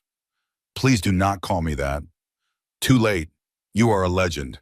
Do you know how many calls we have gotten? How many new clients want to work with us? Because of the wedding? Because of you. Because you showed everyone what grace under pressure looks like, what strength looks like, what success looks like. Victoria sat at her desk, looked out at the Manhattan skyline. Her skyline now. She had conquered this city, built an empire here, proved she belonged. I need to tell you something, Marcus said. The collector who owns the dress called. He wants to know if you want to buy it. How much? He will sell it to you for $4 million, below market value. He says you are the only person who should own it now. You made that dress famous. Victoria thought about it. A $4 million dress. A dress covered in diamonds. A dress that represented the most transformative night of her life. No, she said finally. I do not need to own it. I just needed to wear it once. To show myself I could. That is enough. Marcus smiled. That is exactly what I told him you would say. They worked through the morning. New contracts, new clients, new projects. The business was growing faster than they had anticipated. Success built on success. Victoria's name now carried weight, respect, authority. At noon, her assistant knocked. There is someone here to see you. She does not have an appointment, but she says it is important. Who? Amber Barrett. Victoria's first instinct was to say no, to protect her boundaries, to refuse to be pulled back into Graham's drama. But curiosity won. Again. Send her in. Amber walked into the office looking nervous.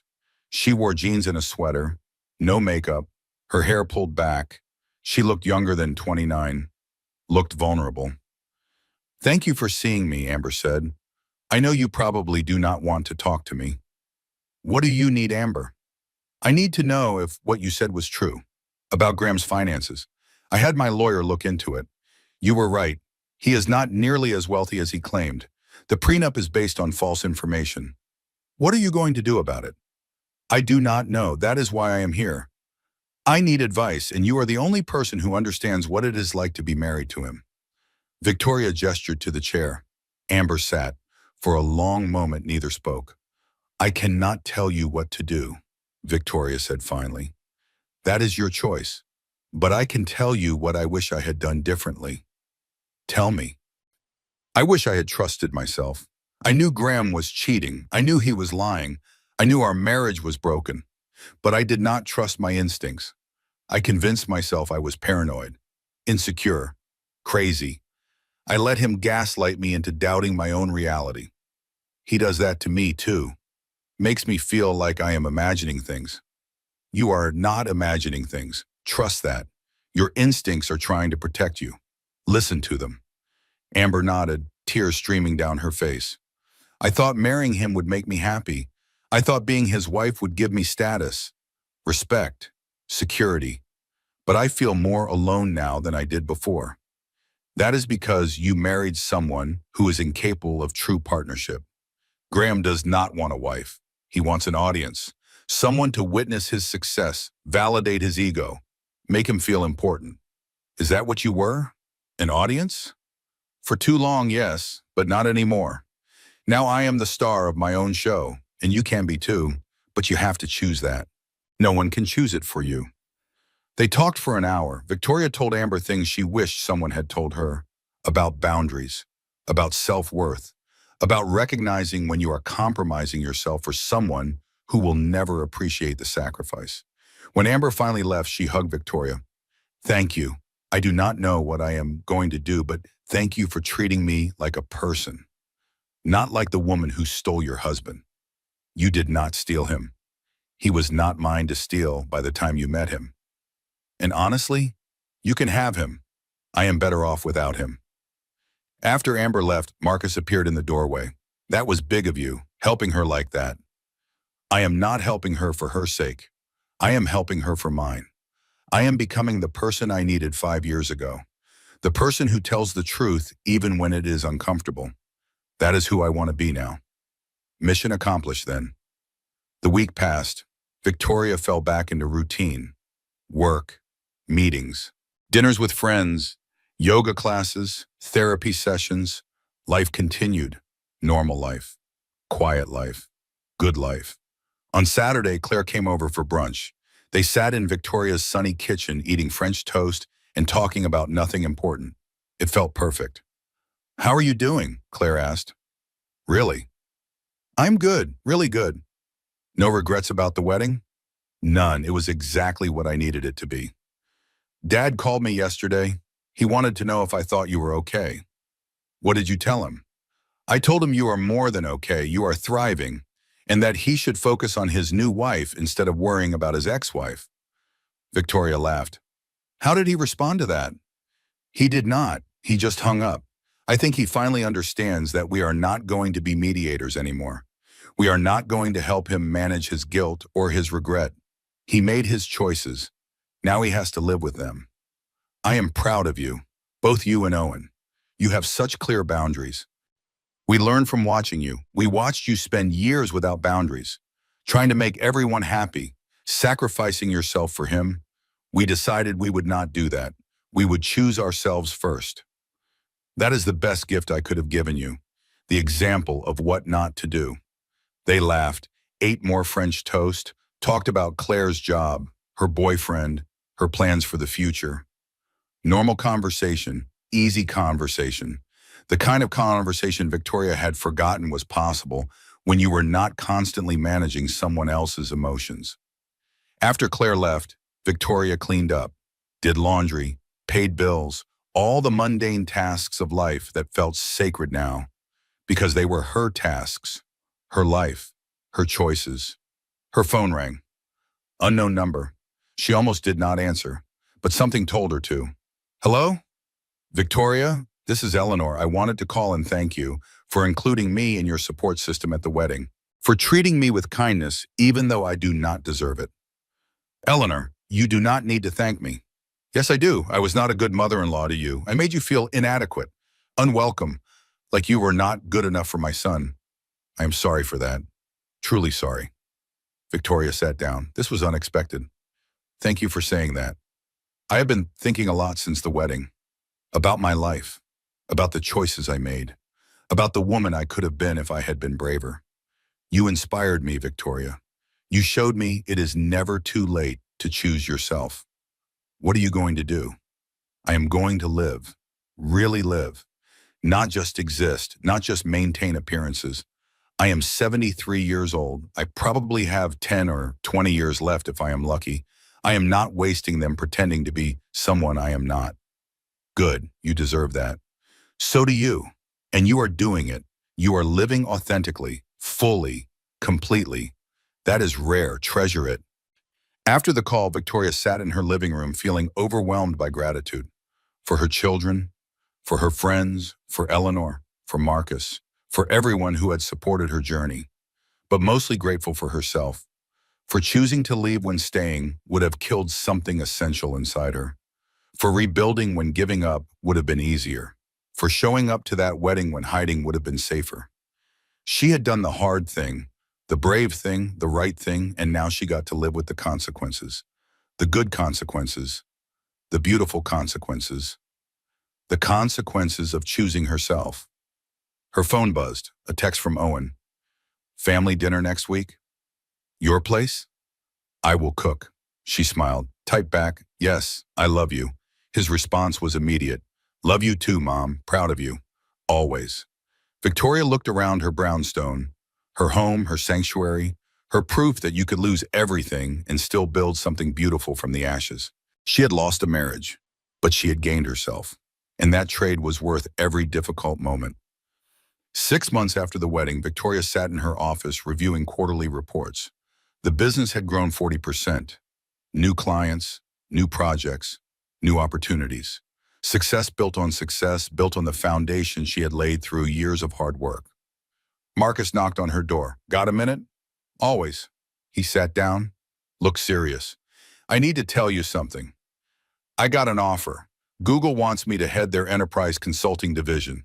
It is a good offer, a great offer, actually. Victoria felt her stomach drop. Marcus was her partner, her friend, her support system. Losing him would hurt. Are you taking it? She asked. I do not know. That is why I am here. I need your advice.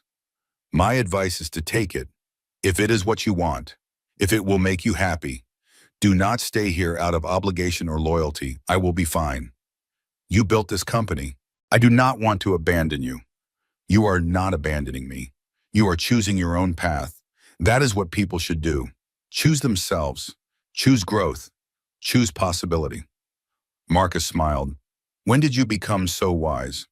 About 6 months ago, when I walked into my ex-husband's wedding wearing a $5 million dress and realized I did not need his validation anymore. I just needed my own. You are going to be okay without me? I am going to be more than okay. I am going to be great. 2 weeks later, Marcus left for Google. Victoria threw him a going-away party, celebrated his success, wished him well, and meant it, because she had learned something over the past 6 months. Letting go did not mean losing. Sometimes letting go meant making space for something new. She hired a new partner, a brilliant woman named Sarah Chen, who had innovative ideas and boundless energy. Together, they rebuilt the leadership team, reorganized the company, launched new initiatives. The business did not just survive Marcus leaving. It thrived. Victoria thrived. She started dating, not seriously, just casual dinners with interesting men who made her laugh and challenged her thinking. She was not looking for a relationship. She was looking for connection, for conversation, for reminders that she was still interesting and interested in the world. One man, a professor of economics named David, took her to dinner and talked about game theory for 2 hours. It was the most intellectually stimulating date she had ever had. They dated for 3 months, then decided they were better as friends. They stayed friends. Another man, a doctor named James, made her laugh until her face hurt. They dated for 6 months, then realized they wanted different things. She wanted to focus on her career. He wanted to get married and have more children. They parted amicably. Victoria was not heartbroken. She was not desperate to find someone. She was complete on her own. Ce qui complete on. A partner would be nice, But a partner was not necessary. She had learned to be enough for herself. Owen got engaged to a wonderful woman named Maya who was smart and kind and treated him with respect. They had a small engagement party. Graham and Amber came. It was awkward but survivable.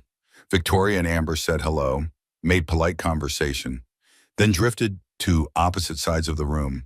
They were not friends, would never be friends, but they were not enemies either. They were just two women connected by the same flawed man, and that was enough. Graham tried to talk to Victoria. She was polite but distant. There was nothing left to say. No closure needed, no explanations required. They had been married. Now they were not. That was the whole story. Claire got a promotion, started talking about moving to San Francisco for a new job opportunity.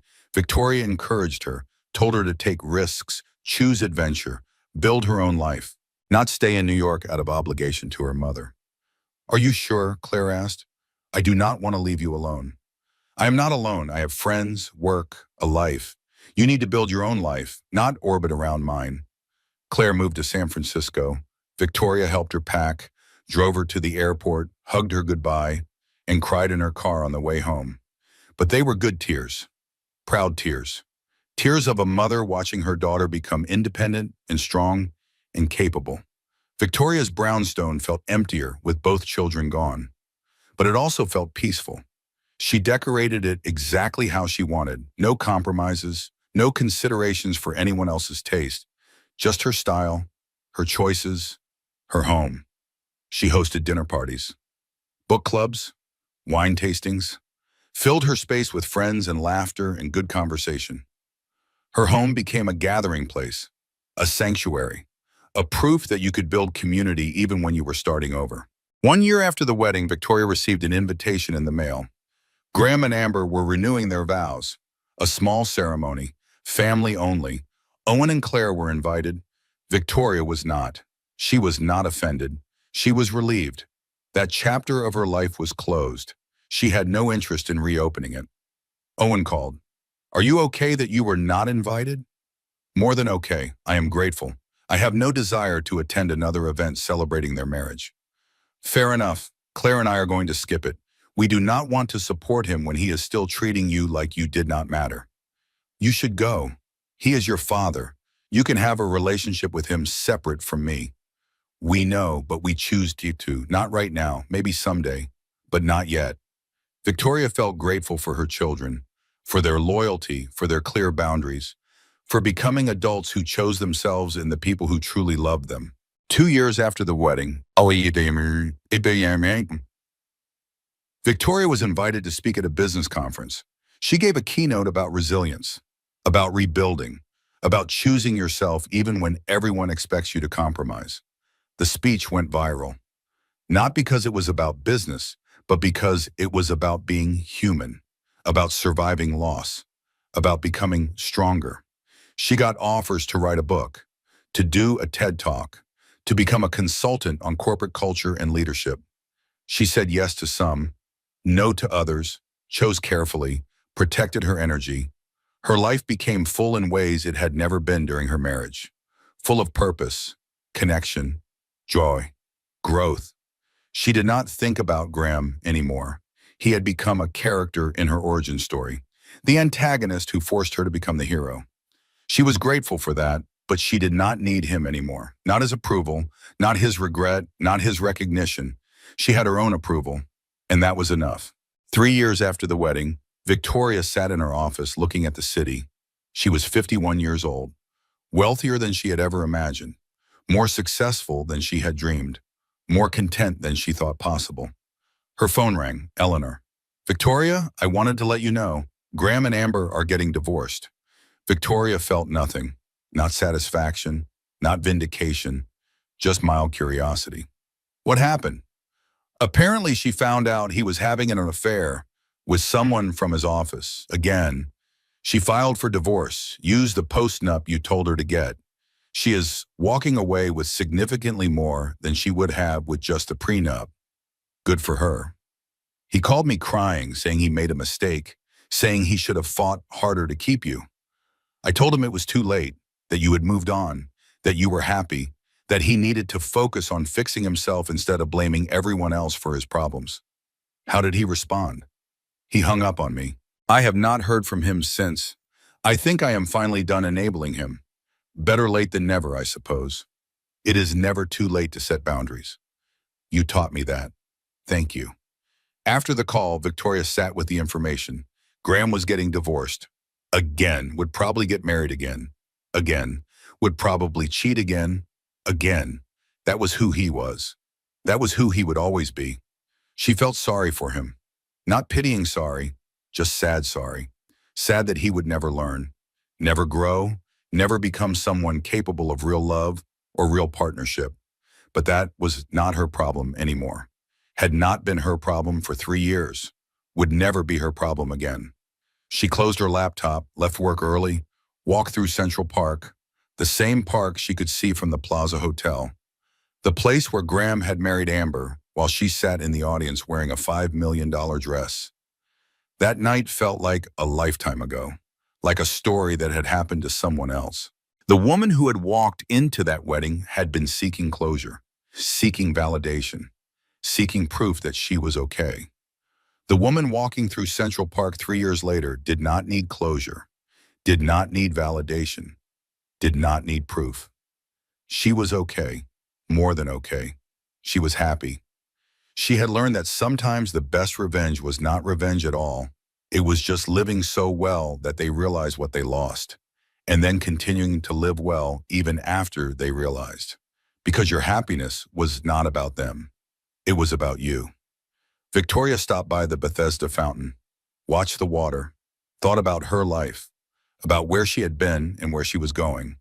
She had survived Graham, built a company, raised amazing children, created a life full of purpose and meaning and joy.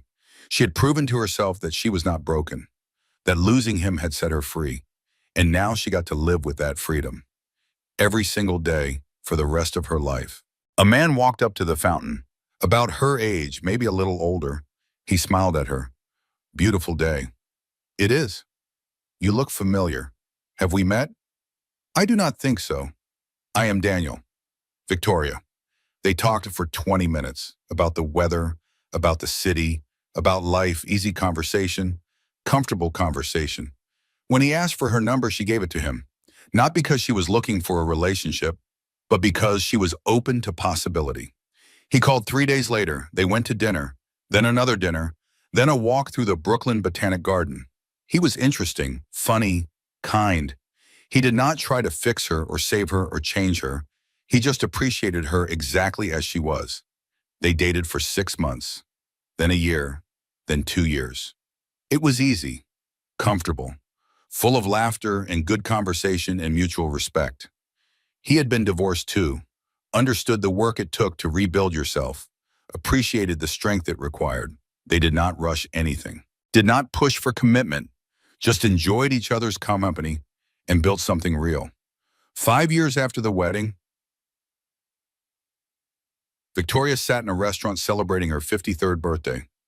Owen and Claire were there, Maya and Claire's boyfriend, Diane and Marcus, who flew in from California, Eleanor and Charles, who were still together, Sarah, her business partner, and Daniel. Everyone she loved in one room, celebrating her, celebrating life, celebrating the journey that had brought them all together. Owen stood to give a toast to Mom, the strongest person I know. The woman who taught us that you can survive anything if you refuse to let it break you. We love you. Everyone raised their glasses. Victoria felt tears prick her eyes, but they were happy tears, grateful tears, tears of someone who had lost everything and built something even better from the ashes. After dinner, Daniel drove her home, walked her to her door, kissed her goodnight. Happy birthday, Victoria. I am glad you exist. I am glad I exist too. She went inside, made tea, sat in her reading chair by the window, the same chair where she had rebuilt herself 5 years ago, the chair that had held her through the worst of her life. She thought about the wedding, about the dress, about walking into that room and proving to herself that she was not broken. She had been so focused on proving she was okay, on showing Graham what he had lost, on making a statement. But the real statement was not made that night. The real statement was made every day after. Every morning she woke up and chose herself. Every decision she made that honored her needs. Every boundary she set that protected her peace. Every moment she lived fully and authentically and completely. That was the real victory. Not the dress, not the entrance, not the speech, but the life she built after. The woman she became when no one was watching. The peace she found when the drama was over. Victoria finished her tea, went to bed, and slept peacefully. The kind of peace that comes from knowing you survived the worst and came out better. The kind of peace that comes from choosing yourself every single day. The kind of peace that comes from understanding that the prison door had been unlocked and all along. She had been her own warden. 7 years after the wedding, Victoria received a call from the collector who owned the $5 million dress. "Mrs. Barrett, I hope this is not an imposition, but I wanted you to know. The dress is being donated to the Costume Institute at the Metropolitan Museum of Art. It will be part of an exhibit on transformative fashion moments. Moments when clothing became more than fabric. When it became statement, symbol, story. That is wonderful. The curator wanted to know if you would be willing to be interviewed, to share your story. They want to document why you wore it, what it meant, how it changed you." Victoria thought about it. Her first instinct was to say no, to keep that night private, to protect herself from judgment and gossip and people who would never understand. But then she thought about all the women who might see that dress, all the women who were trapped in marriages that were killing them slowly, all the women who thought they could not leave, could not start over, could not survive. "Yes," she said, "I will do the interview." 3 months later, Victoria stood in the Costume Institute. The dress was displayed in a climate-controlled case, lit dramatically, more beautiful than she remembered. A plaque beside it read, "Worn by Victoria Barrett to her ex-husband's wedding." This dress represents transformation, resilience, and the reclamation of personal power. Barrett wore this dress not as an act of revenge, but as a declaration of independence. A statement that surviving does not mean hiding. Sometimes it means showing up, taking space, existing loudly. The curator, a woman named Jennifer, smiled at her. "Are you ready for the interview?" They sat in a quiet room, camera rolling.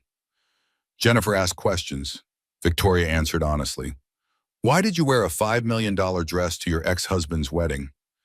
"Because I wanted to prove to myself that I was not broken, that he had not destroyed me, that I could stand in that room and feel whole." "Did it work?" "Not the way I thought it would. I thought wearing the dress would make me feel powerful, but the power did not come from the dress. It came from the choice to show up, to exist, to refuse to make myself small for his comfort." "What do you want women to know when they see this dress?" Victoria thought carefully. "I want them to know that leaving is possible, starting over is possible, building something beautiful from the ashes of something broken is possible. But also, I want them to know that the dress is not what saved me. I saved myself. The dress was just the crown I wore to my own coronation." The interview aired as part of a documentary about the exhibit. It went viral, not because of the dress, but because of Victoria's words, her honesty, her vulnerability. She received thousands of messages from women who had left abusive marriages, from women who were still trying to leave, from women who needed to hear that survival was possible, that happiness after heartbreak was real, that you could lose everything and still build a life worth living. She answered as many as she could, shared resources, offered encouragement, became an accidental advocate for women starting over. The work filled something in her she had not known was empty. Purpose beyond profit, impact beyond her own life, legacy beyond her own story. Owen got married to Maya in a beautiful ceremony in upstate New York. Graham was invited but did not attend. He was on his 4th marriage by then. Or was it 5th? Victoria had stopped keeping track. Claire got engaged to a wonderful man named Thomas, who made her laugh and supported her ambitions and treated her like an equal partner. The wedding would be in San Francisco. Victoria was already planning her trip. Eleanor passed away peacefully at 80 years old. She had lived her final years with joy and freedom and authenticity. At her funeral, she had requested that Victoria speak. Victoria talked about transformation, about how it was never too late to choose yourself, about how Eleanor had shown her that courage could bloom at any age. Daniel proposed on a Tuesday evening. No grand gesture, no elaborate plan, just the two of them having dinner in her kitchen. He said, "I love you. I love the life we have built. I would like to make it official if you are interested." Victoria laughed. "That is the least romantic proposal I have ever heard." "I know, but it is honest.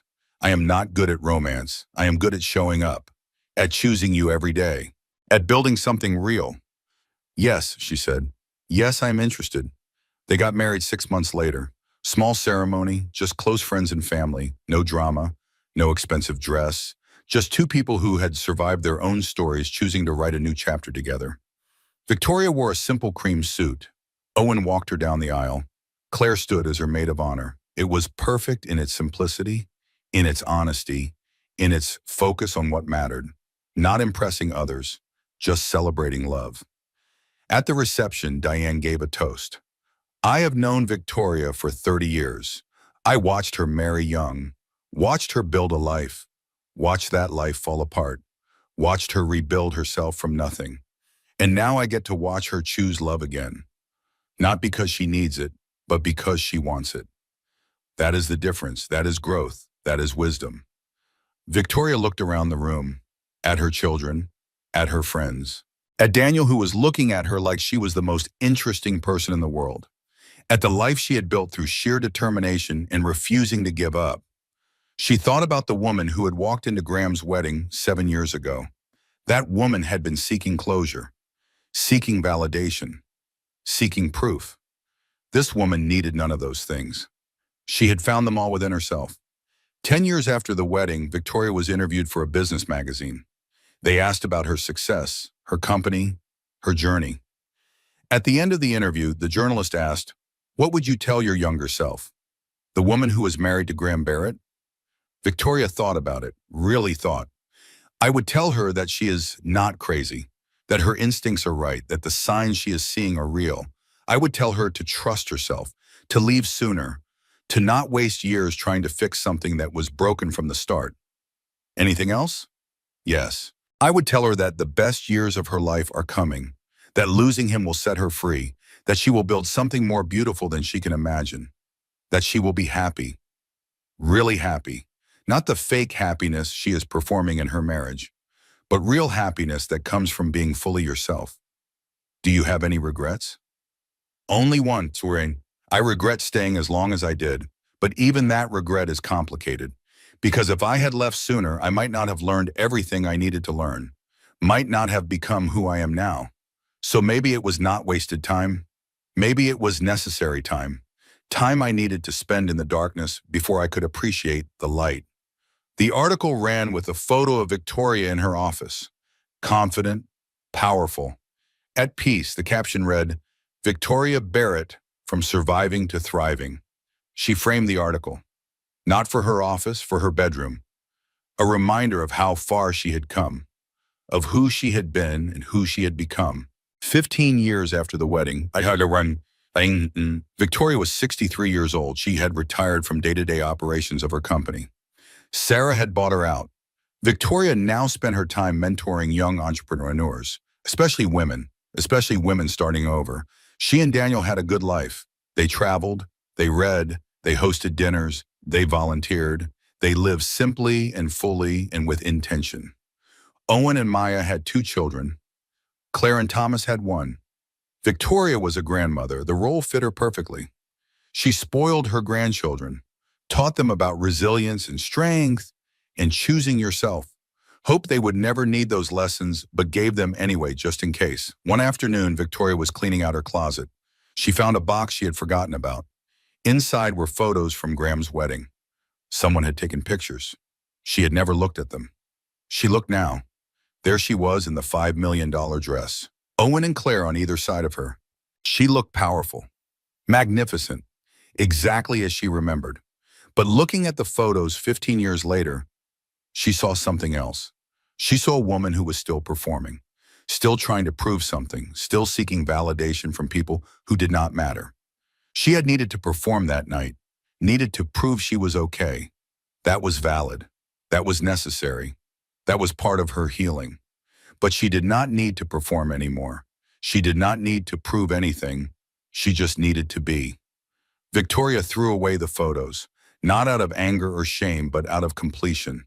That chapter was over. That woman was gone. This woman did not need those reminders anymore.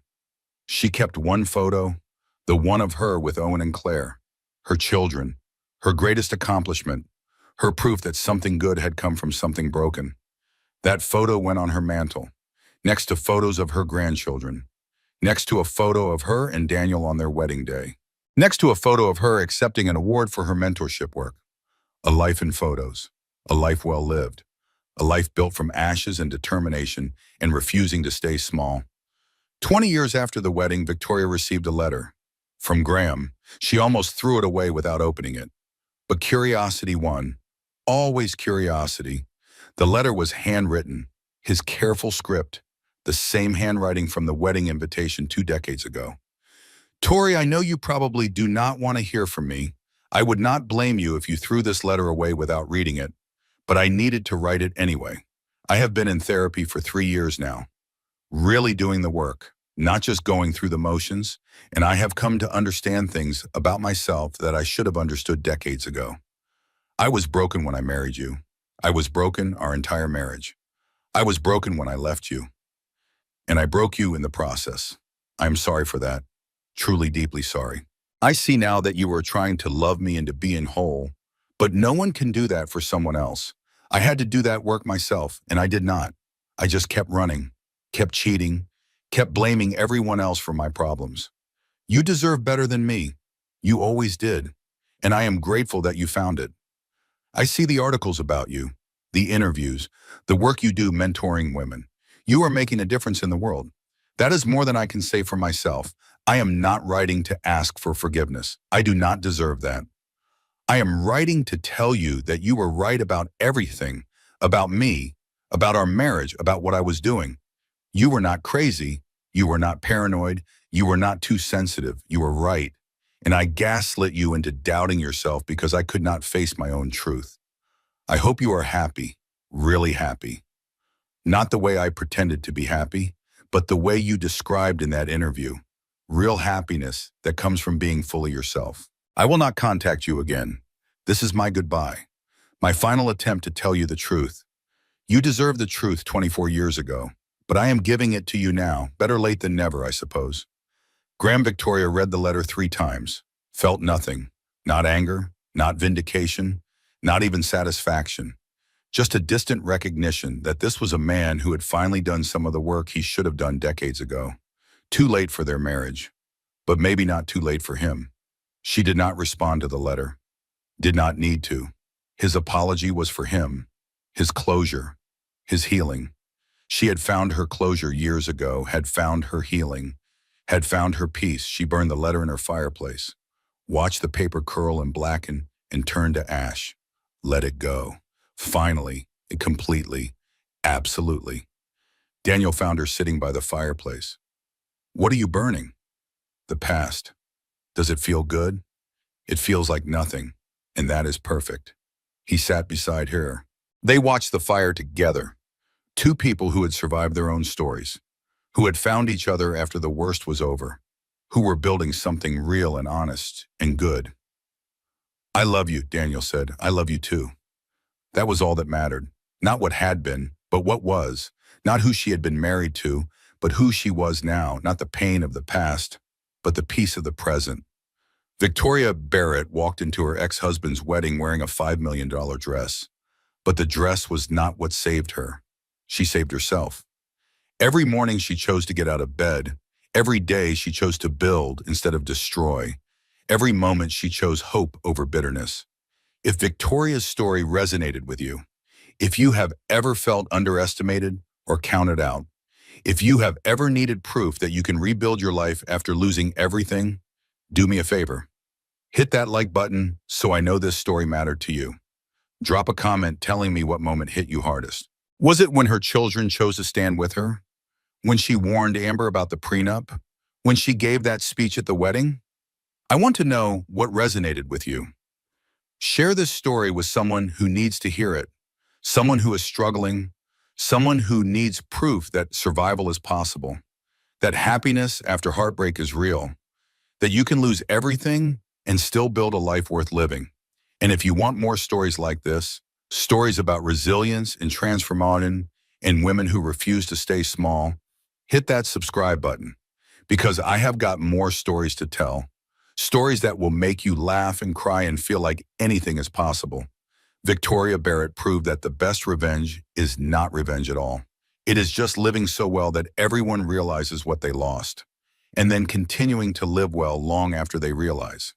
Because your happiness was never about proving anything to them. It was always about proving something to yourself.